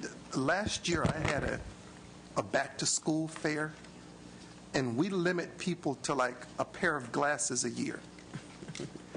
So I had a kid who was in the 3rd grade, and he broke his glasses, and this was August, and he wasn't due to get another pair until February, which kind of caused him a problem because it's hard to read if you can't see. Yeah. And I'm not sure what the answer is. I mean, in his case, LensCrafters actually was able to donate, through a nonprofit. But there's got to be a more efficient way than to tell a kid who's in the 3rd grade that you don't get another pair of glasses until a 12-year calendar period. I mean, as I'm listening to you describe that if the script is 6 doses, what if your illness requires 8 doses? So that means that the last 2 you just, you know what I'm saying? I mean, we're trying to, in statute, dictate what the medical requirement would be, and I'm not sure quite how you do that. I mean, like I said, just like a kid in the 3rd grade is probably going to break his glasses every now and then, and to say you got to go to school and you can't see, or if your illness takes 7 or if it takes 9, how do you say to you're stuck now? How do we do that? All I can say, Senator Wright, these are extremely difficult. I mean, these in particular are reductions where there are going to be impacts. I mean, when you put a hard limit, we know our beneficiaries depend on these drugs, and there are going to be impacts on quality of life. We're trying to make sure that we focus on life preservation, but quality of life, there are going to be individuals who are impacted. These do exempt children, so I want to make that clear. Children would be exempted from these limitations. Yeah, it's the seniors that you're trying to put in mandatory Medi-Cal coverage that might be problematic at the time that we're trying to jam them into mandatory whatever you call that, managed care, that if you deprive chronically ill folks like AIDS patients and diabetes patients and cancer patients of the 29 medicines that some doctor said they need, that becomes problematic, especially if you're trying to convince them that Medi-Cal managed care is going to work for them. Okay. Anyway, anyone else? Okay. Next one. Next item is durable medical equipment. We also have hard caps on expenditures there. We have examined certain optional benefits, and rather than the governor's proposal in January that proposed to eliminate optional benefits, we are proposing to set limits on expenditure levels for beneficiaries to receive durable medical equipment, and we'll also, we'll just quickly talk medical supplies as well as hearing aids. And what we've set these limits of expenditures is at the 90th percentile, meaning we are covering expenditures that will cover 90% of the beneficiary's needs. We set it at this level based on legal. The Supreme Circuit, I think it's the Second Circuit, ruled that states could set caps on optional benefits at certain expenditure levels as long as they were meeting the majority of beneficiaries' needs. So, and they, in that case, ruled that the 90th percent was covering sufficient beneficiaries' needs. Now, again, these are going to have big impacts. Durable medical equipment, you're going to hear, I mean, there's a very wide variety of levels of what about cost shifts to the regional centers who we just reduced by another 1%? There are potential for cost shifts. But again, these are ways that we're trying to save money in the immediate budget year, given the enormity of our budget situation. Yeah, it just may spring out and bite you on the other end if some people don't get what they're doing. You'll get it in the hospital care. Senator Smitty, did you have medical supply? That you sort of covered. Yeah, medical I covered supplies up to and hearing aids. So 52. Same issue, sort of. Senator Wright and his glasses are like hearing aids. 52. Yeah, a different one. Hearing aids. How much are the hearing aids these days? I might need a lifeline. Do you have offhand the hearing aids are limit? How much we pay? We're now hearing aids. We're on hearing aids. You gotta. I didn't have the We're going to have to get the aids. It's about 1510 for. Do you have? Yeah. Well, the hearing aids can vary, but we will pay no more than, we'll get the exact amount, but there's a certain maximum allowable we have, and I think it's about $1,500. For the hearing aids, the maximum cap that Medi-Cal will pay is... Currently, you mean? Currently. Okay. For the monaural device for 1 ear, it's $883, and for binaural for both ears, it's $1,480. $14.80? No, $1,480. Thank you. And the $883 is $883. I'm sorry. $883. So they're. But that's. Oh boy, let them all talk about that. Okay, next. I'll take 52, 53, and 54. Yeah. Relate to. Outpatient. I'm sorry. Oh, actually, this is no, just co-pays? 52 is on hard cap. Similar to the prescription drugs, we are proposing a hard cap on outpatient, both our physician services. So it doesn't matter how many times I'm sick, I can only go to the doctor. You can only go to the doctor in a given year 10 times. Again, But I'll this probably is store them all up, being afraid that I'd use them. That's what This happens. is set at a level Like, to ensure that you we're don't covering. go because I'm afraid I'll be over 10, so you end up with zero. It's like, So, this is going to there are individuals above the 10 that have significant chronic conditions. It will have impacts, but it's about... But then what are they supposed to do? I mean, you're not even saying pay more copay after 10 visits. You're saying there's nobody there. Knock on the door, show up in the emergency room because they have to serve you there. I don't get how there's any savings in that. We're saying that this is extremely tough budget times, but I can't... No, but even if you're trying to save, I'm just not sure we're getting where we want to get with something like this, because in some ways, you limit... I would assume that there aren't a whole lot of patients who do more than 10 visits. Most of the children probably, don't get there, and I don't know. It's, you're talking more of the chronics. We're talking, children are excluded. It covers, this would be a level that covers 90% of the beneficiaries again. So this is... Yeah, but 10%. That 10%, they're real sick. Otherwise, they wouldn't be doing that. Nobody goes to the doctor on purpose.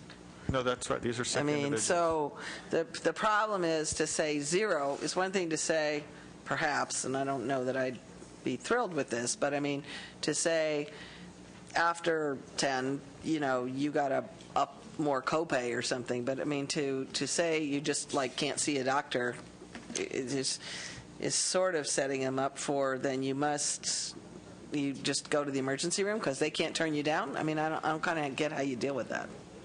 And so then I don't think you really get any savings is the point. So I just don't know how to think about that. All right. The next one is... Senator Leno. How is this tracked? We would be setting... So it would be tracked that we would have in our claim system. There would be... we would know how many visits, and once they hit that limit, we would not pay any more of claims to providers. We have a similar program for some of our... For labs, where we have a certain limit on lab utilization, and we've set up what's called a reservation system. So providers can actually do a query to know if the beneficiary has already hit that limit, and we would do something similar with physician services. And you stated that there are a total of 3.3 million office visits?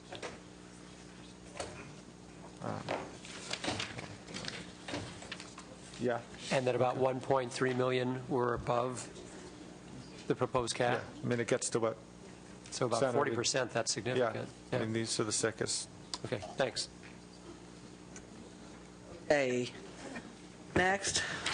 The next items are copays. Mandatory copayments. So California right now has very nominal co-payments on our beneficiaries of $1 for physicians and pharmacy, $5 for emergency services. These are all voluntary co-payments, meaning a beneficiary, if they don't pay it, they still will receive services. What we're proposing is mandatory co-payments. Mandatory co-payments for physician services of $5. They don't pay it, they won't receive the services. How many doctors you know are going to tell somebody that doesn't have $5 that you can't, and not have their licenses pulled by the medical board? There is the Hippocratic Oath still, isn't there, someplace? I just don't know how you make it mandatory. I'm not hysterical about some level of copays these days. It is what it is. But for $1, basically you're asking the physician to do it for free because you're going to say, well, they're going to deny the Medi-Cal, and the physician, what's he supposed to do, turn the guy away? I don't know how they do that. Well, but private payers have mandatory co-payments, and the idea would be similar here. Yeah, I know, But I know I hear what you... I think it's awkward, and I don't know that the federal waiver would be favorably received. Have you tried a federal waiver on something like this? Well, there has never been a waiver approved for mandatory co-payments for these type of populations. So this would be new, and these are higher co-payments than any state has. So the physician, the pharmacy are tiered co-payments. Part of the goal of the pharmacy co-payments is to try to ensure that utilization goes to the least expensive drug, and we would have lower co-payments for those, but they would be mandatory. We have mandatory co-payments for inpatient services as well as for our dental visits for children. And we also have high... Well, it's kind of okay if you don't deny service and you bill them forever. I don't know. I just don't know how to think about how to deal with the voluntary mandatory thing. The notion that you could deny service for it, to me, is different than... I'll say once you make them voluntary, the problem there is that you lose... Part of the assumption, for good or bad here, is that you are changing behavior. Yeah. And you've mentioned reasons behavior you're changing that might not be the right, but the savings here is about utilization change. Yeah. And there have been studies that you do co-pays and you reduce utilization, and that's what we have assumed. Yeah. We haven't assumed in some cases cost shifts, but there's assumption of... That's the problem. Yeah. Yeah. All right. So. All right. Next. I think dental, that's the same, except there's no dental anymore. Oh, children. This is children. The only, do we want to finish the dental, yeah, and then the hospital inpatient days, right? The dental is a $5, and the inpatient would be $100 up to a maximum of $200, and then emergency room. Emergency is $50 mandatory. So what do you do when that time was? Yeah. So.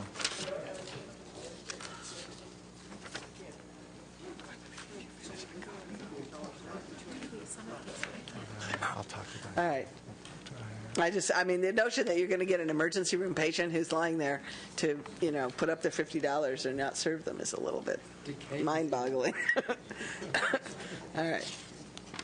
Non-emergency room visits? The same. Yeah, same. Okay. And then what do we have? Generic drugs? No, the drugs. No, the pharmacy thing. And we talked about, I think we've the gone mandatory. Well, that one, the encouraging to use generics, I don't know how to think about that. Part of it I'm not adverse to, but this mandatory thing is dicey, no matter how you do it. If you can deny the... Mm-hmm. With the pharmacy, you can make it mandatory, but move them to a preferred drug. And that's the one So it's where... zero if you go generic or something? That could be, you need to think about variations on a theme. All right, they're all lined up. Let's go. Okay, quick. It's 6:45. We're all going to get grumpy soon. Madam Chair and members, Elizabeth Landsberg with the Western Center on Law and Poverty. On the co-pays, we are very concerned about affordability. Let's remember who we're talking about. The vast majority of Medi-Cal beneficiaries are living under the poverty level. We're talking about a single CalWORKS mom who gets $634 from the state. An SSI beneficiary gets $845. The governor wants to cut those amounts. So if a child gets pneumonia and is in the hospital for 2 days. The governor wants that mother to pay a third of her income, or the disabled senior to pay a fourth of his income. We just can't do it.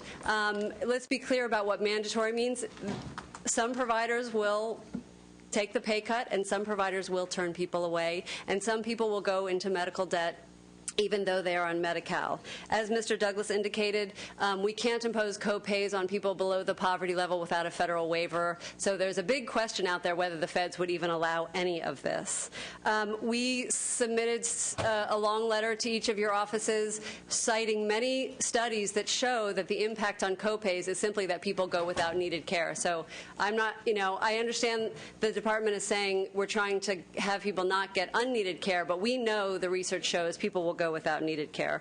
On the caps, let's be clear, on all of these services, durable medical equipment, hearing aids, today we have utilization review. Today we have medically necessary requirements. So we're talking about denying people medically necessary services.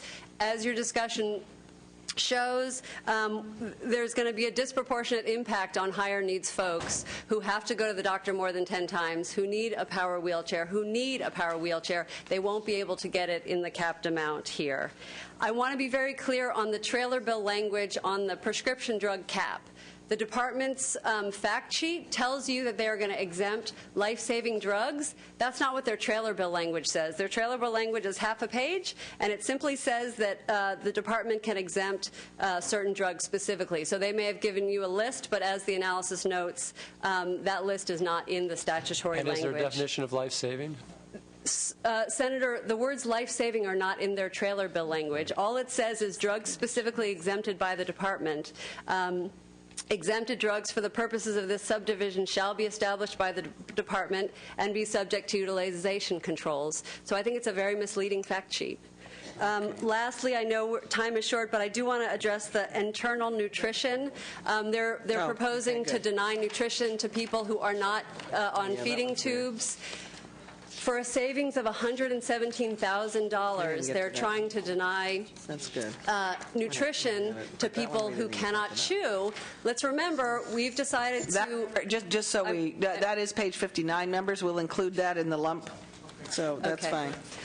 We hadn't done that, but it's fine because it's the same couple of important category. points on this. The department suggests in their fact sheet that folks can get this service through food stamps. SSI beneficiaries do not get food stamps. Food banks do not provide this this product because of liability concerns. So we have decided not to give people dental care. People are having their teeth pulled, and now apparently we're going to deny them the only nutrition that they can digest. Sounds like Schwarzenegger's death panels. Granny's going to die. Granny's going to die. We're very concerned about all of these proposals and oppose them. Thank you. I was concerned on that one. Who are we not serving? So, okay. Beth Capel on behalf of Health Access California.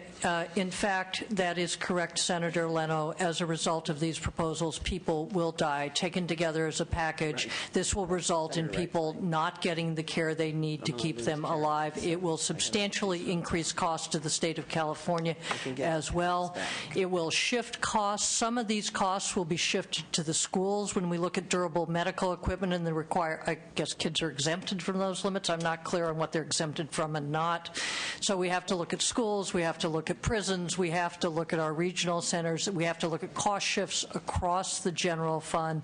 With respect to the what are so-called hard caps on doctor's visits, prescription drugs, those apply both on the fee-for-service side and the managed care side, thus requiring that every single Medi-Cal managed care plan violate the tenets of the Knox-Keene Act, under which most of us get our care, that we be given all medically necessary care. We're opposed to these proposals for this reason. Thank you. Thank you very much. Thank you, Madam Chair, members of the committee. Just for all of you who may be opposed to this, you may lose your votes if you don't hurry up. So. I'll focus just on a couple pieces of the various proposals that are being discussed right now. The first one, the cap on 10 physician limit or visits per year. We're obviously very concerned about that. We're thankful, Senator Leno, for your question as to how that would be monitored, as that's not included in the language, and so that is news to us. But we are still concerned, given the nature of these patients and those practices that do service them now, how this will be able to be tracked. The 6 prescription per month limit, we're also concerned about that, and these things we think should also be taken into consideration in the context of the development of the new waiver. The SPDs that we're talking about rolling into managed care are, as has been said multiple times today, about 400,000, which is about 5% of the total of Medi-Cal enrollees in the state of California. When the department explains this and says that the 10-visit limit works for the 90th percentile of enrollees, well, then you've got those most expensive, most needy beneficiaries that are not within the 90th percentile. They are in that top. They're the 5%. So we're really concerned about how those proposals would impact those individuals and their ability to get their needed care. Also, on the issue of the mandatory copays, we do thank you for your questioning on that. We're very concerned about that as well. It would require a state plan amendment for the state to be able to impose that on these individuals given their income level. And that is something that the department has not been able to do before. In Medi-Cal, average for a physician visit, the payment is $18. If these individuals do not pay, as Madam Chair, you had said, what physician is going to deny them because they don't have a $5 bill in their pocket? That will end up being a 1/3, 33% rate cut to that physician.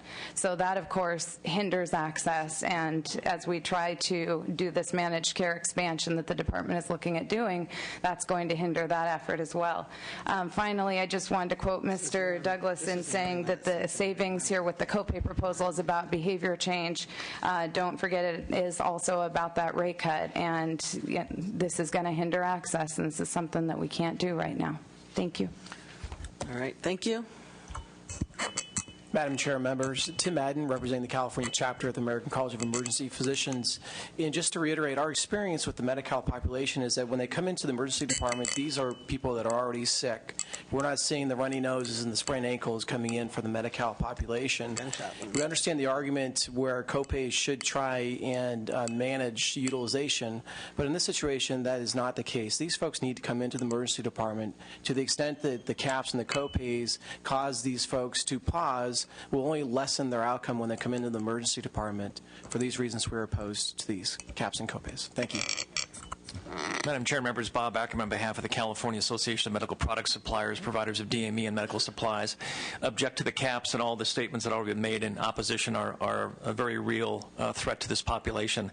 The $1,800 DME would basically mean no one's going to get any form of mobility in terms of a wheelchair except for a standard wheelchair that's non-power and non-lightweight. When people run up against the cap, you just can't stop providing care. These are chronic conditions that need to be managed.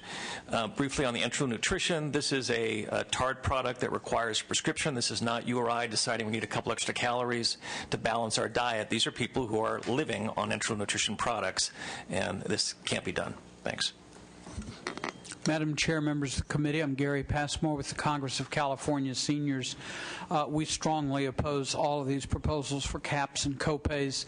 Let me remind you, and I know you've all heard this for years, the practice of medicine has changed, and we prescribe a lot of medications in order to help people manage chronic conditions so that they don't end up in a more severe or sicker state. That's what drugs are used for today. We are evolving into a practice of medicine where we're encouraging physicians to spend time with patients in order to help manage their care and do preventive care. And these proposals run absolutely counter to some of the other goals that we have. And then let me just personalize this for a second. I take 9 medications every month to manage a number of not pre-existing conditions, chronic conditions that I have. I couldn't tell you which ones I would decide not to take because they would all have severe consequences. This is real, and it's going to create chaos for some very vulnerable folks. Madam Chair and members, Gary Cooper representing Dynavox Technologies, and we provide about 70% of the speech-generating devices to people that have cerebral palsy or stroke. The cap of $1,504 will not by any means cover one of these devices. Once these people have these communication devices, they are allowed to go out in the community and be productive members of the community. And the Assembly Committee, subcommittee, we had a gentleman who was severely afflicted with cerebral palsy who was able to communicate to the committee his concerns about the cuts. Without that device, he would not be able to be a productive member of society. So therefore, we're requesting to eliminate the cap. Thank you. Right.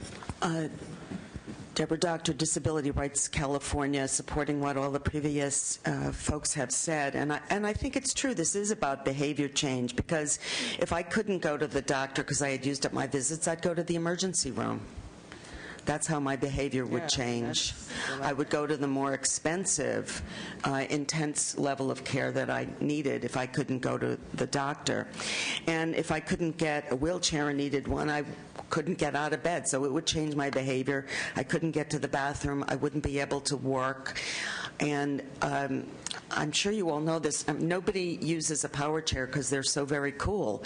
They use power chairs because they need to, and there is not one that would fall under this price limit. So there is no doubt nobody will get a power chair with this limit. Nobody at all.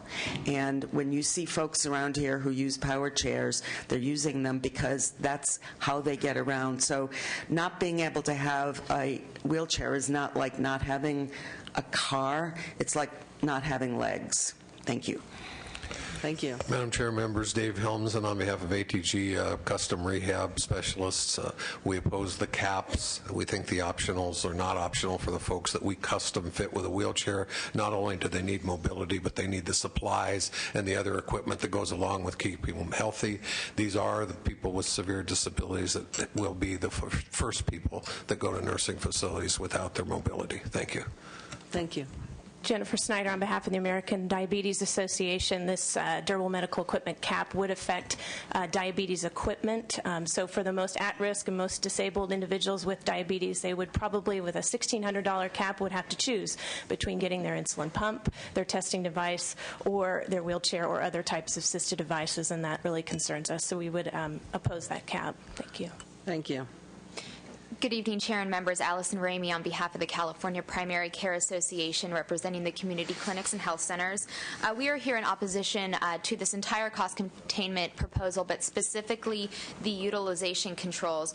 We are severely concerned about the 6 per month prescription cap and the 10 visit cap. It was mentioned that patients needing to exceed that 10 visit cap would go to emergency rooms. They would also go in higher numbers to the community clinics and health centers, as we are mandated to serve every individual that walks through the door, regardless of whether or not we're going to be reimbursed by Medi-Cal. Additionally, with the copays, the $5 copay on primary preventative care, numerous studies have shown that this does not save the state any money, and we would also elaborate that while it says that a provider can deny care to a beneficiary that comes in unable to pay the copay, that is not the case for community clinics and health centers, so they would again absorb that cost. Yeah. Again, we are opposed. Thanks. It's Don Chinsky on behalf of the California Academy of Family Physicians and the Osteopathic Physicians and Surgeons of California. Those of us in the new world of health coverage that have HSAs and the like recognize that a lot of us do make choices in terms of when's the appropriate time to go see your provider. I would also argue that's a fairly uncomplicated choice for a lot of us, in part because if we guess wrong, we could probably go out of pocket and cover that visit in November and December if we have to. For this particular population, I don't think it's fair to expect them to project out ahead and estimate whether it's worth going in for an earache in January or not, in case they wake up in October with the left side of their body numb, and maybe that might be a more important time to access your services. We would just argue that this proposal discourages the use of medically necessary services, and it also discourages physicians from providing them. Thank you. Thank you. Trula Lakaye, National Alliance on Mental Illness, California chapter. People with serious mental illness live an average of 25 years less than the rest of us do, and they usually have multiple physical ailments as well. So they're called frequent users, the high users of Medi-Cal services. And I'd like to remind you of a specific study that was done between 2002 and 2008. It was sponsored by the California Endowment and the California Healthcare Foundation. And what they did was they studied what happens if you provide them the treatment that they need and make sure that they adhere to the treatment plan. There was a 62% reduction in hospitalizations and a 61% reduction in emergency room care. And a recent study is done by the University of California, Berkeley, studying the full-service partnerships. Has not yet been published, but I heard about it this week, and it showed that the utilization for hospitalization had gone down, but also, importantly, that employment had risen significantly and independent living had risen significantly through full-service partnerships that are targeting specifically people with, serious needs. So I'd like to remind you that this is not a way to, limiting care is not cost containment, it is simply cost enhancement. Hey, thank you very much. Crystal Moreno-Lee on behalf of Children Now and the 100% campaign. Again, here to urge you to reject the governor's proposal to implement copays, mandatory copays for children and families in Medi-Cal. Even $5 is a barrier to care for children. Want to share quickly a personal story with you. I apologize for those that have heard it before, but I think it would help to shed some light Quickly, and give because perspective. Senator Liu is anxious to make a motion before she has to go visit her mother. Absolutely. 8 years ago, I was a newlywed, fresh out of college, had a child that was born prematurely. As a result, she had cerebral palsy. This child we were told that this child would never walk or talk, would never laugh, would probably never move. But because we were able to access the variety of providers that she needed, the physical therapy, the warm water therapy, she went from being able to hold her head up to being able to walk to being able to run. As a matter of fact, she almost plowed over Diane in the hall earlier. Just as a lesson and to highlight the success, the expectations that children can meet and exceed if we don't put barriers in their way. So again, urge you to reject this proposal. Thank you. Thank you. That is a good story. That is a good story, and I don't think I can top it, but I want to segue. Tim Shannon, representing the Children's Specialty Care Coalition. Madam Chair, we've had a string of bad budget years, and we've seen proposals before by the administration to have a copay. This is the first time where a copay has ever been proposed for children and for kids in the CCS program. The kids in the CCS program have the worst conditions. They have cancer, spina bifida, congenital heart disease, and as you just heard, cerebral palsy. This is not about altering behavior. These patients have to go to physicians frequently. We had two examples. We sent a letter to the committee where, and these are not outlier cases, of two children with cerebral palsy who had a total of 20 to 25 visits a year to various specialists. Well, and you want them to go to the outpatients because then it's cheaper than going to the hospital. That's the part. Well, in six of the visits in one case were to the ER, and in one case it cost the family $650, or would under this proposal in copays, and the other $1,500. Once again, this is not about altering behavior. These are kids with cancer, congenital heart disease, and cerebral palsy. We urge you to reject this proposal. Thank you. Madam Chair and members, Barbara Glazer with the California Hospital Association. We too urge you to reject these mandatory copays. From the hospital point of view, the patient will show up in our emergency room. We will see that patient. We're not going to send them away. We will see him or her. We will try and collect the copay, which is extremely high for a Medi-Cal beneficiary, and in most cases we simply won't be able to collect it.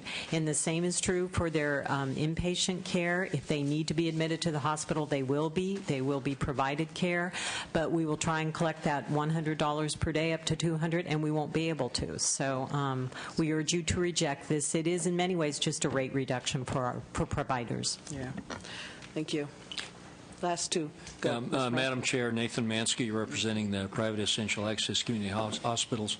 And I'll be brief, following on Ms. Glazer's comments, particularly for hospitals such as those I represent that provide a lot of Medi-Cal services. Essentially what we'll have is a rate reduction that the provider will shoulder. Thank you very much.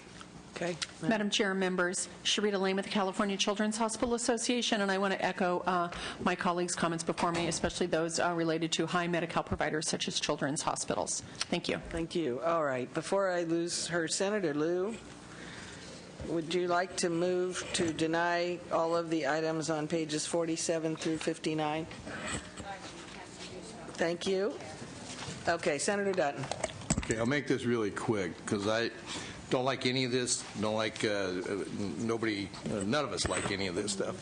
And I feel like I'm preaching to the choir sometimes. But the reality is, with the almost $5 billion worth of tax and fee increases that are being considered as part of all these, wanting to reduce these programs, these same people, they're going to pay it one way or another.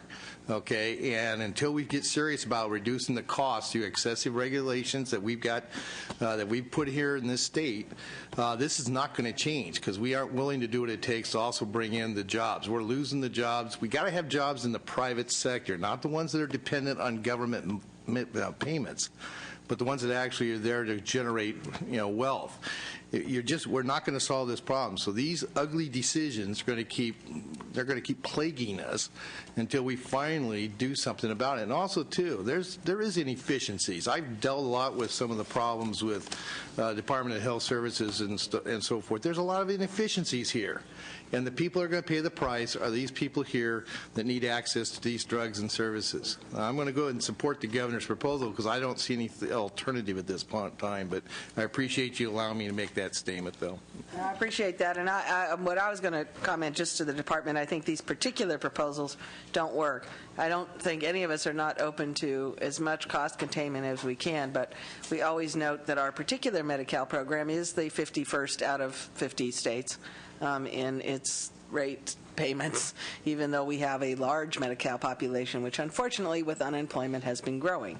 So we have pressures on the caseload side because of unemployment. We have pressures on the other side. But if there are other cost containments, I think doing the mandatory enrollment and pushing the managed care and trying to work on utilization are all positives.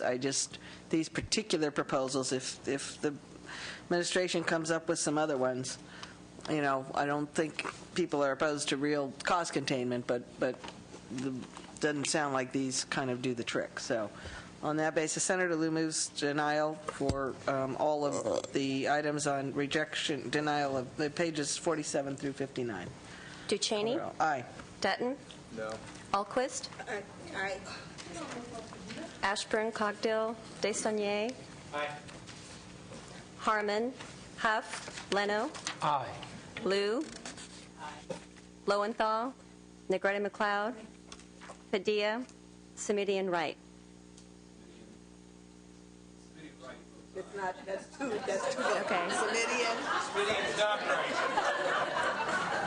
As is so often the case, I feel free to speak for Senator Wright on this matter. Absolutely. Right. Semidian aye and Wright aye. Not one. How many votes? Does that get me to 8? That's 8-1. That motion is approved. Others may add on. Thank you, Senator. We only have 6 more pages to go, so I don't know how.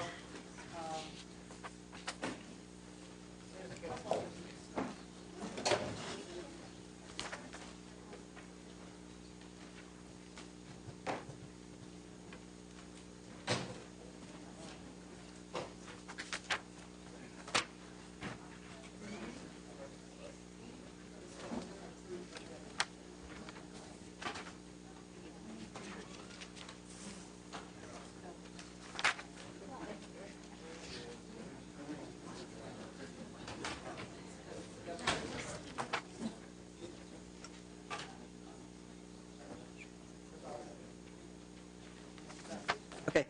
We're going to jump quickly here to a couple things where I think there's quick consensus and we don't need a lot of discussion. Page 65, the health information technology issue. It is federal funds the governor's using to do something we all need to do, and we'll get more federal funds. Senator Leno moves approval. Ducheney? Aye. Dutton? Aye. Alquist? Ashburn? Cogdill? Desaulniers? Harmon. Huff. Leno. Aye. Lou. Lowenthal. Negrete McLeod. Padilla. Simidian. Right. There you go. We got so used to saying it together because neither of you were here. That's what happened. 8-0. 8-0. That is approved. On we're with the LAO on 66. 66 we're.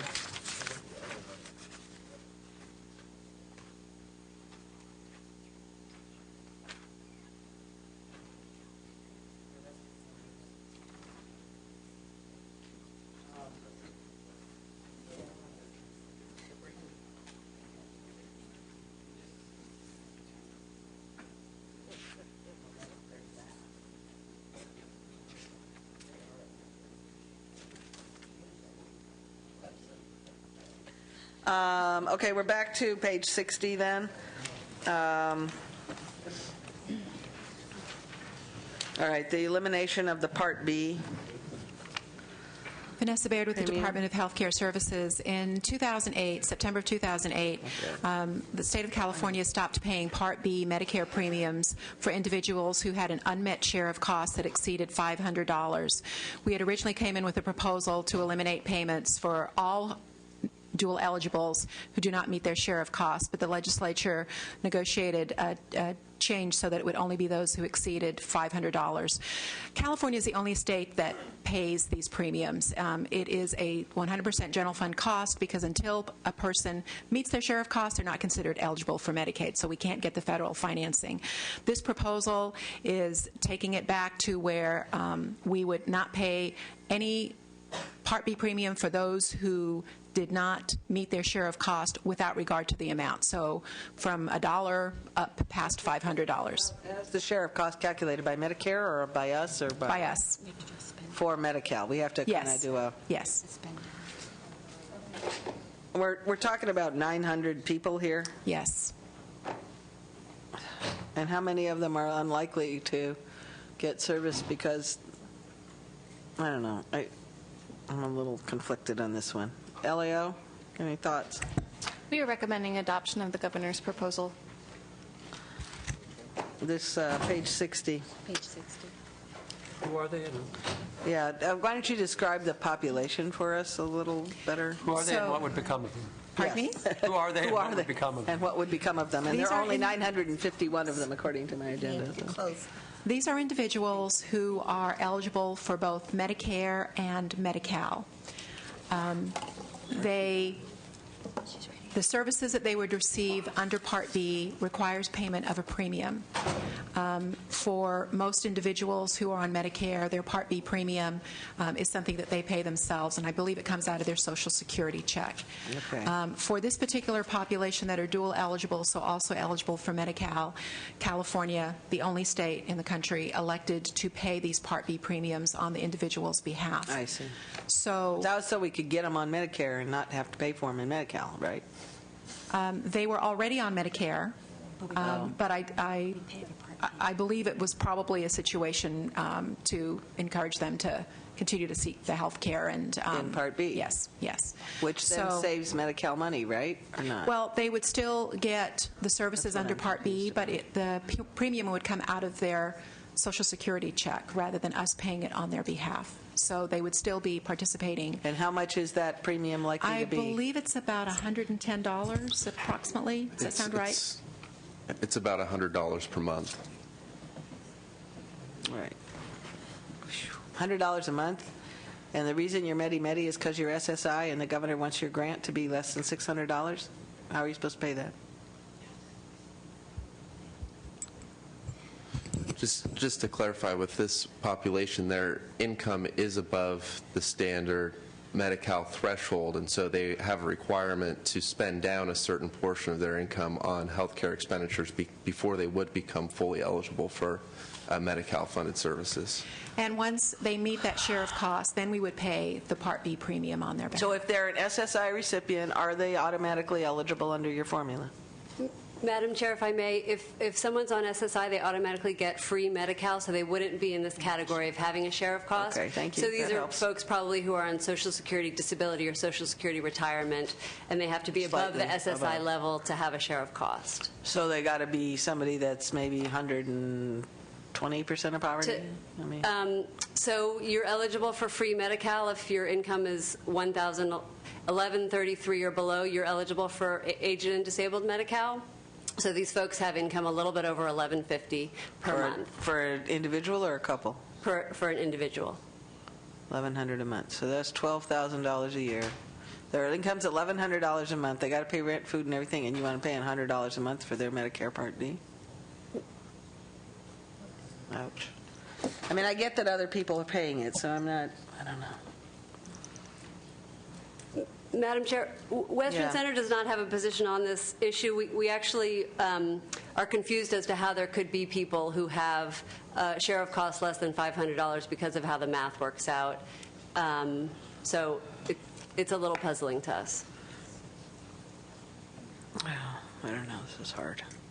So an unmet share. Wait. What's the unmet share of? Oh, we did something last year, right, or 2 years ago? Yes, in September of '08, we implemented a similar policy, but in that case, it was for individuals whose unmet share of cost exceeded $500. This is now taking the remaining part of the population, which is very small, less than 1,000, who have an unmet share of cost less than $500, whatever the amount might be. That means they're lower income, otherwise their share of cost would have been higher. That is correct. So it's sort of. Right. The 2008 action was designed to help the folks with lower income and therefore a lower share of cost. All right, Senator Lennon? I don't know. This one's hard. Is there any other public comment? Yeah. Any other public comment? No. All right. Mr. Passmore. I don't know. I could go ahead.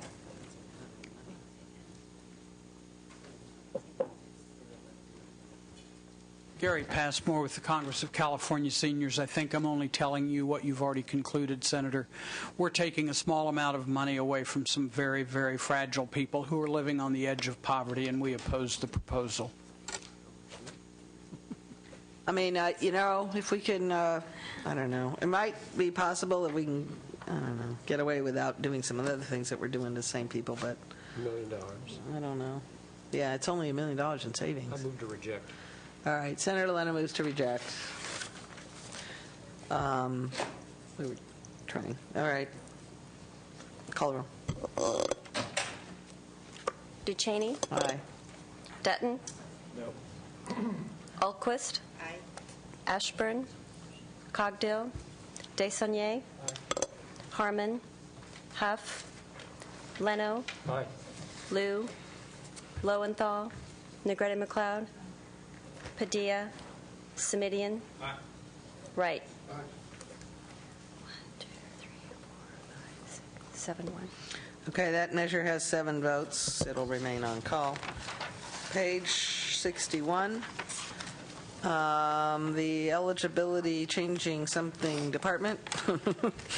Way too complex for 7:15. Let's go. Let's see if we get out of here by 7:30. This is John Eastman. I'm with Healthcare Services. Normally we do an annual survey in January with all the counties to anticipate their needs for the upcoming fiscal year, which we call our base estimate. To that, we normally add growth for both the current year and budget year. In reviewing our process this year, we discovered we had 2 problems. One, in last year's budget, we included a cost of living, which was supposed to be denied by, intended to be denied by the legislature. And so we made sure this year that we did the base FTEs that we approved back to the 7-8 price, so the policy of price increase would be whole.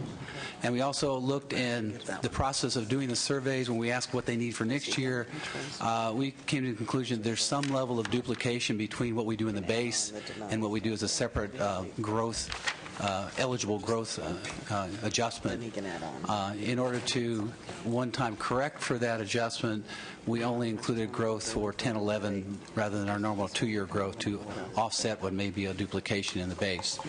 Our intention is to work with CWA and the counties over the coming months to clarify the process for next year so we can be sure that the information we get from the counties and the way we ask the questions, that we do not have a duplication of the growth between the two policies. 46 and 60. All right. Anybody else have questions? I don't know. Where am I? Oh, there you are. Go. Methodology is so hard. It's way too hard for after 7. 7:15, Madam Chair. Sorry. Kathy Sunderling with the County Welfare Directors Association. Let me just step back and set the stage a little bit for this conversation. About 6 or 7 years ago, the legislature directed CWDA and the department to work together on a new methodology for estimating county administrative needs for eligibility in Medi-Cal. And so we did that. We went out in the fall. We all worked together very well, I might add, and came back with this proposed methodology that included the survey that Mr. Eastman mentioned. So every year in the fall and winter, county fiscal agencies fill out this survey that projects the staffing needs for the coming year and provides information about the costs. Now, the cost information is largely ignored at this point because the cost of doing business increase is no longer being provided. But the counties still provide these, and on an individual county-by-county level, the DHCS staff look at the survey and they make adjustments to it. They don't approve every staff person who's requested. Quite frankly, we're not sure exactly all the methodology that is used to make the adjustments, which is one of the reasons that we're suggesting the trailer bill language as recommended in your agenda for us to work a little further on this. But what we do know is that as we've been discussing this issue with counties and this question of whether they're asking for growth-based staff in addition to this separate growth premise item, this double counting that Mr. Eastman mentioned that is the source of this $84 million proposed cut, we're told that they're not. The instructions do not say anything about including growth, and the counties were perplexed when we suggested that they were double counting somehow the growth. So we don't believe that this is happening to any great extent. And I'd like to say that the 2 years that we're talking about here, we brought in 450,000 new cases to the program. That's the equivalent of the entire IHSS program. That is how many people we're talking about. It's the recession. All of those folks came in. And the year that Mr. Eastman indicated they would like to drop is the single biggest year that we've seen since I've been at CWDA, 270,000 people. So basically, the counties are attempting to handle these cases, and as noted in the agenda, there was a huge veto this year of $121 million. We're not getting the cost adjustments. The other adjustment that Mr. Eastman mentioned is another $76 million cut. All of this contributes to 450,000 new cases in the program and a proposed year-over-year cut of $143 million to handle these cases. We don't know how we're going to do it. We've already lost hundreds of staff, and clients are the ones who are going to suffer. They're going to be applying, and they're not going to be able to get on, and the state is going to suffer, you frankly. Won't be able to redetermine to figure out how to get them that's off. the other end. We're going to keep the front door open and try to keep them coming in, but we're also not going to be able to do these annual redeterminations, which is what the subcommittee discussed, these state audit findings, and the most common problem was that we weren't doing the annual redeterminations on time, which we've talked about for years as being the issue. So we're urging that you reject this methodology change. It's in the middle of the stream. They gave us no indication that this was a problem. We very much would like to sit down and work with the state during the fall and make recommendations to you for 11-12. We do work very well with the state. I'm not sure why we didn't have this conversation prior to the May revise coming out, but we don't think that if there is any of this happening, it is not 270,000 cases worth. And so we'd urge you to try to restore this funding. Got it. Hi, Tia Orr on behalf of the Service Employees International Union. We represent the Medi-Cal eligibility workers statewide. I know I'm preaching to the choir here, but we process the applications to approve or deny benefits. Our workers, they can't do it. The demand is too high, and our workload is far too high. This is coupled with mandatory furloughs, with no overtime that's allotted. I think the more important thing to focus on is sometimes we have people that have benefits that are not eligible, and I think the governor pinpoints that he wants to make sure that we're able to find those families and find those folks with limited time time and limited workers, we're not able to even find those. Not to mention there's tons of families and tons of people that are probably eligible for benefits that we're not able to get to in a timely manner. So we ask that you reject these. Thank you. Thank you. Martha Flemmer, representing the Los Angeles County Board of Supervisors. And also considering federal healthcare reform and the changes that are coming up, we'd like to maintain the infrastructure so that we can implement the changes. And it takes a really long time to try to hire folks and to get them back into the county system. So we really appreciate you to restore the funding. Thank you. The suggestion for the moment is to let you all talk, as Ms. Sanderling says you ought to do half of, how would I do this? It's augmenting from the governor's budget by half. It's still a half reduction, if you will, from what would otherwise be the baseline. Well, this was a May revised proposal, right? Correct, yes. So it's a minus on the base budget. We would put back half of it and see if you guys can work something out for January. That makes sense to work on the trailer bill for the next year, and put half the money in so that if you get there by January, there's something there to work with. I mean, at least put half the money in until we sort out what needs to be done here. Is that something to the extent that we might be able to have a conversation with the department and perhaps the Department of Finance, perhaps if something basically could come back in recognizing, conference or something? it's putting it backwards, but it's recognizing half the savings and seeing if you can get a trailer bill that makes some sense to everybody as a way of just keeping the conversation going at least for a while until we see what the trailer bill looks like and whether you can get somewhere on the methodology. Certainly, we're glad to work with staff on that. So, all right. Senator Leno moves the compromise of recognizing half of the department's proposed savings with a trailer bill, developing the methodology next year. Ducheney? Aye. Dutton? No. Alquist? Aye. Ashburn? Cogdill? Desaulniers? Harmon? Huff? Leno? Aye. Liu? Lowenthal? Negretti McLeod? Padilla? Simidian? Wright? 1, 2, 3, 4, 5, 6, 7, 8, 1. Okay, that has 8 votes. That's approved. All right, clinics. The last remaining $99 going to clinics. Governor wants to shift that to Medi-Cal.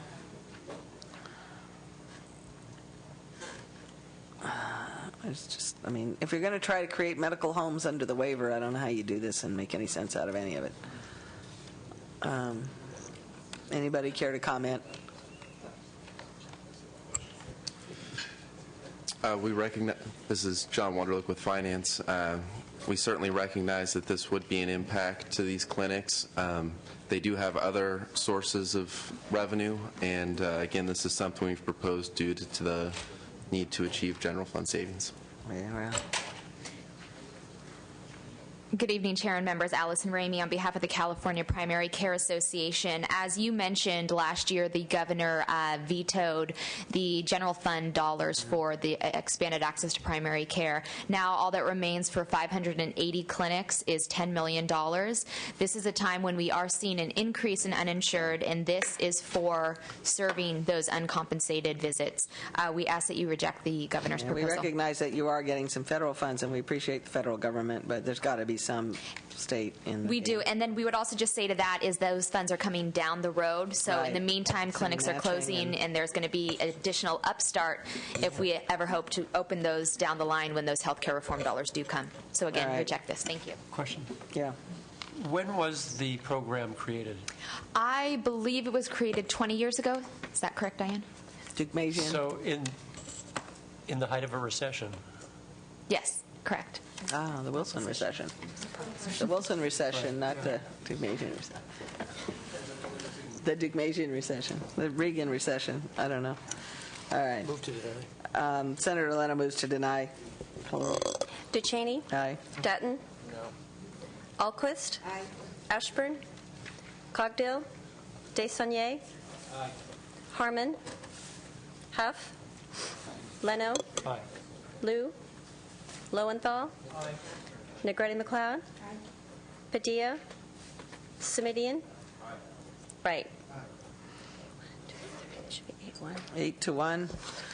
It's approved. Page 63, more 1115 waiver. We have two. You're staying on though, right? I got 2 votes eventually to catch you up on, but okay. 1115. The department is requesting resources to help us implement our plan for the 1115 waiver program. These are 56 3-year limited term positions as well as contract dollars that are necessary for us to implement the models that we're proposing. For example, in the area of managed care, we'll need dollars to assist with the enrollment into the managed care plans, a contract for the external quality review organization, education and outreach to not only the beneficiaries who will be enrolled, but also to providers to bring them into the program. So in order for us to be able to implement this waiver, we'll need the resources. We do envision that once we are able to implement what we are proposing, that there will be efficiencies elsewhere in the department, and there'll be a shifting of resources. But during this time period, we do need the additional resources. As fond as we are of new positions, the suggestion is half and let you poke around for redirections. I mean, you've had waivers before. You got plenty of people in the department to do waivers. I don't know that we need a bunch of new people and contracts, and so. Well, some of the, like for example with the contracts, there is workload that increases. You know, we have external quality review organization in place now. We have an enrollment broker in place now, but their workload does increase when we bring in additional individuals, so we do need those resources. This is going to require a tremendous amount of work. Previously, when I was with managed care, just for the geographic expansion, it was an incredible effort that was required of us, and this is going far beyond just a geographic expansion. But what happened to all the people that did that? Those people are still working on completing the rest of the expansion and addressing the workload associated with. I'm afraid to ask you is probably bad for you. How many people work at the department? Amongst them all, 6,000 or so, you ought to be able to find somebody who can do this. Half that. It's about 20. Less than 3,000. Only 3,000. Thank you. Okay. It's a little less than 3,000. Smaller than public health. We'll move some from public health. Move some from DMHC. I don't know. We'll have that conversation. All right. Do y'all really want to comment on this? Very briefly. How about a representative? Okay, you're going to lose Senator Alquist back in a moment. Very quickly, Beth Capella on behalf of Health Access. Just 2 comments. Like you, Madam Chair, we are conflicted on this. We do recognize that there is a substantial amount of work implementing the waiver. However, we don't actually know what that work is going to be because we don't know what the policy bills will say. In addition, the suggestion for a more gradual phase-in seems to us appropriate. We also note, we concur with the staff observation that the role of the Department of Managed Healthcare is unclear. We are sorry to tell you that as we understand the existing Medi-Cal managed care, the full requirements of Knox-Keene do not apply to the existing Medi-Cal managed care contracts, and that's problematic from our perspective. Okay. So we need to work on this going forward. Thank you. Thanks. Elizabeth Landsberg with the Western Center on Law and Poverty. You know, in fairness, as the analysis points out, particularly for mandatory enrollment of seniors and persons with disabilities, advocates are asking that there be quality monitoring, evaluation, additional outreach efforts, and so we do think it reasonable that there be some staffing need involved with that. Thank you. Gary Passmore, Congress of California Seniors. One of our concerns has been with the timeline that's being proposed by the State Department to implement this massive waiver. We're very concerned about capacity within a department that is experiencing furloughs and all the other issues with not being able to replace vacant positions, and departmental capacity to oversee a good transition is an issue here. Yeah, but trust me, they're not going to be able to hire 56 people in 3 months either. So. We understand that. Okay.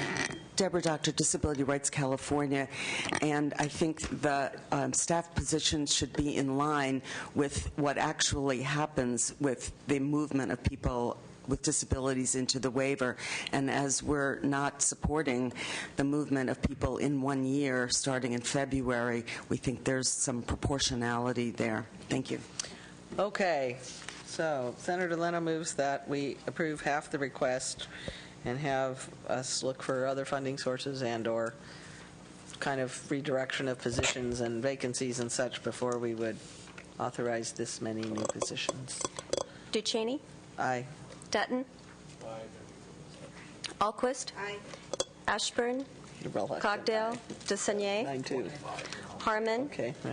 Huff? Leno? Lou? Lowenthal? Negrete McLeod? Padilla? Semidian? Wright? 9.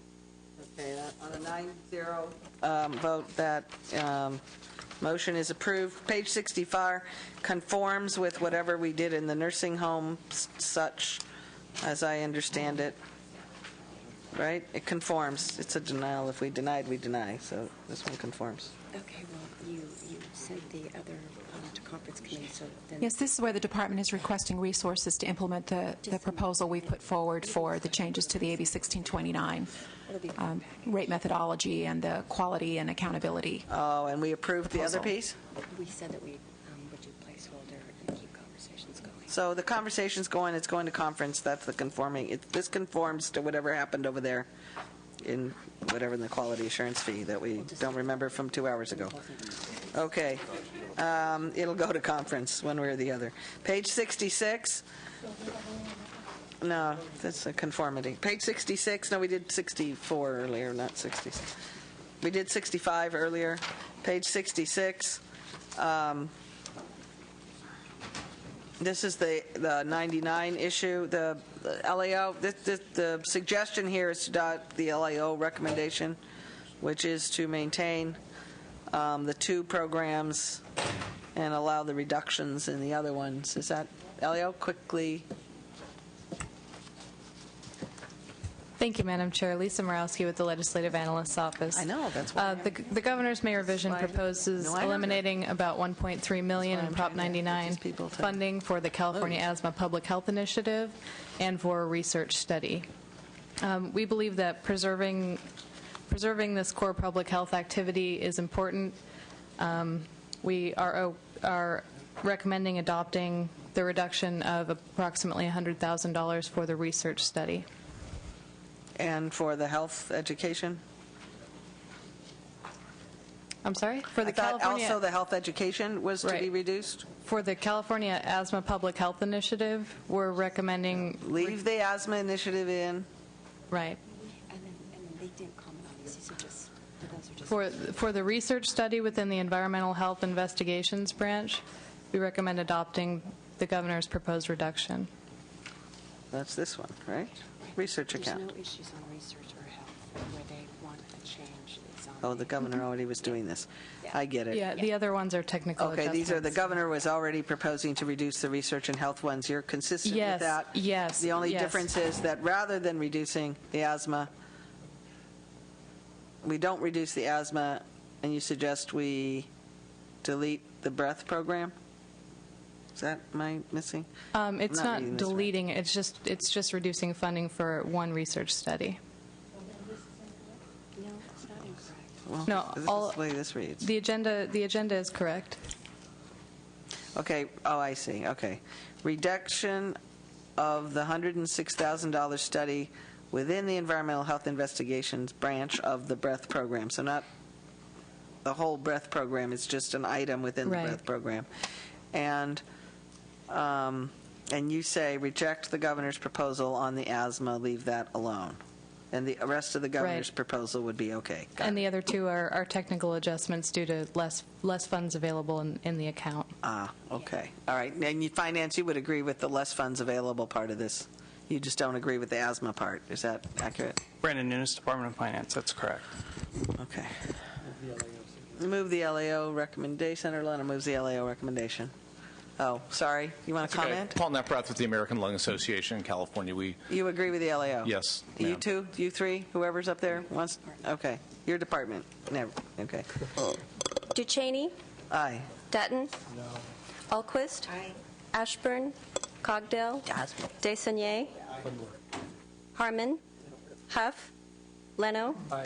Lou? Lowenthal? Negrete McLeod? Padilla? Semidian? Wright? 8-1. Okay, that has a vote. Approved. All right, one last thing, 67. This is the Every Woman Counts. This has been a mess. Somebody, who's got wasn't there an audit that just came out last week? I haven't read it. I don't know how bad it is, but I know this has been a problem department for a while, or program, or whatever. And the governor's, I don't know what he did last year, but it was all confused, right? Quishley. Okay, here's our suggestion, just so we don't have to stay here all night, is to do half, or just adopt, it was $40 million that they were taking out, and they capped this, and it got all confused. So was to put a $25 million increase in a placeholder, so send it to conference, and not restore. How was he doing $40 million? This is what they're proposing. This is their total. It's less money than what the original program was. Okay, they froze enrollment. So,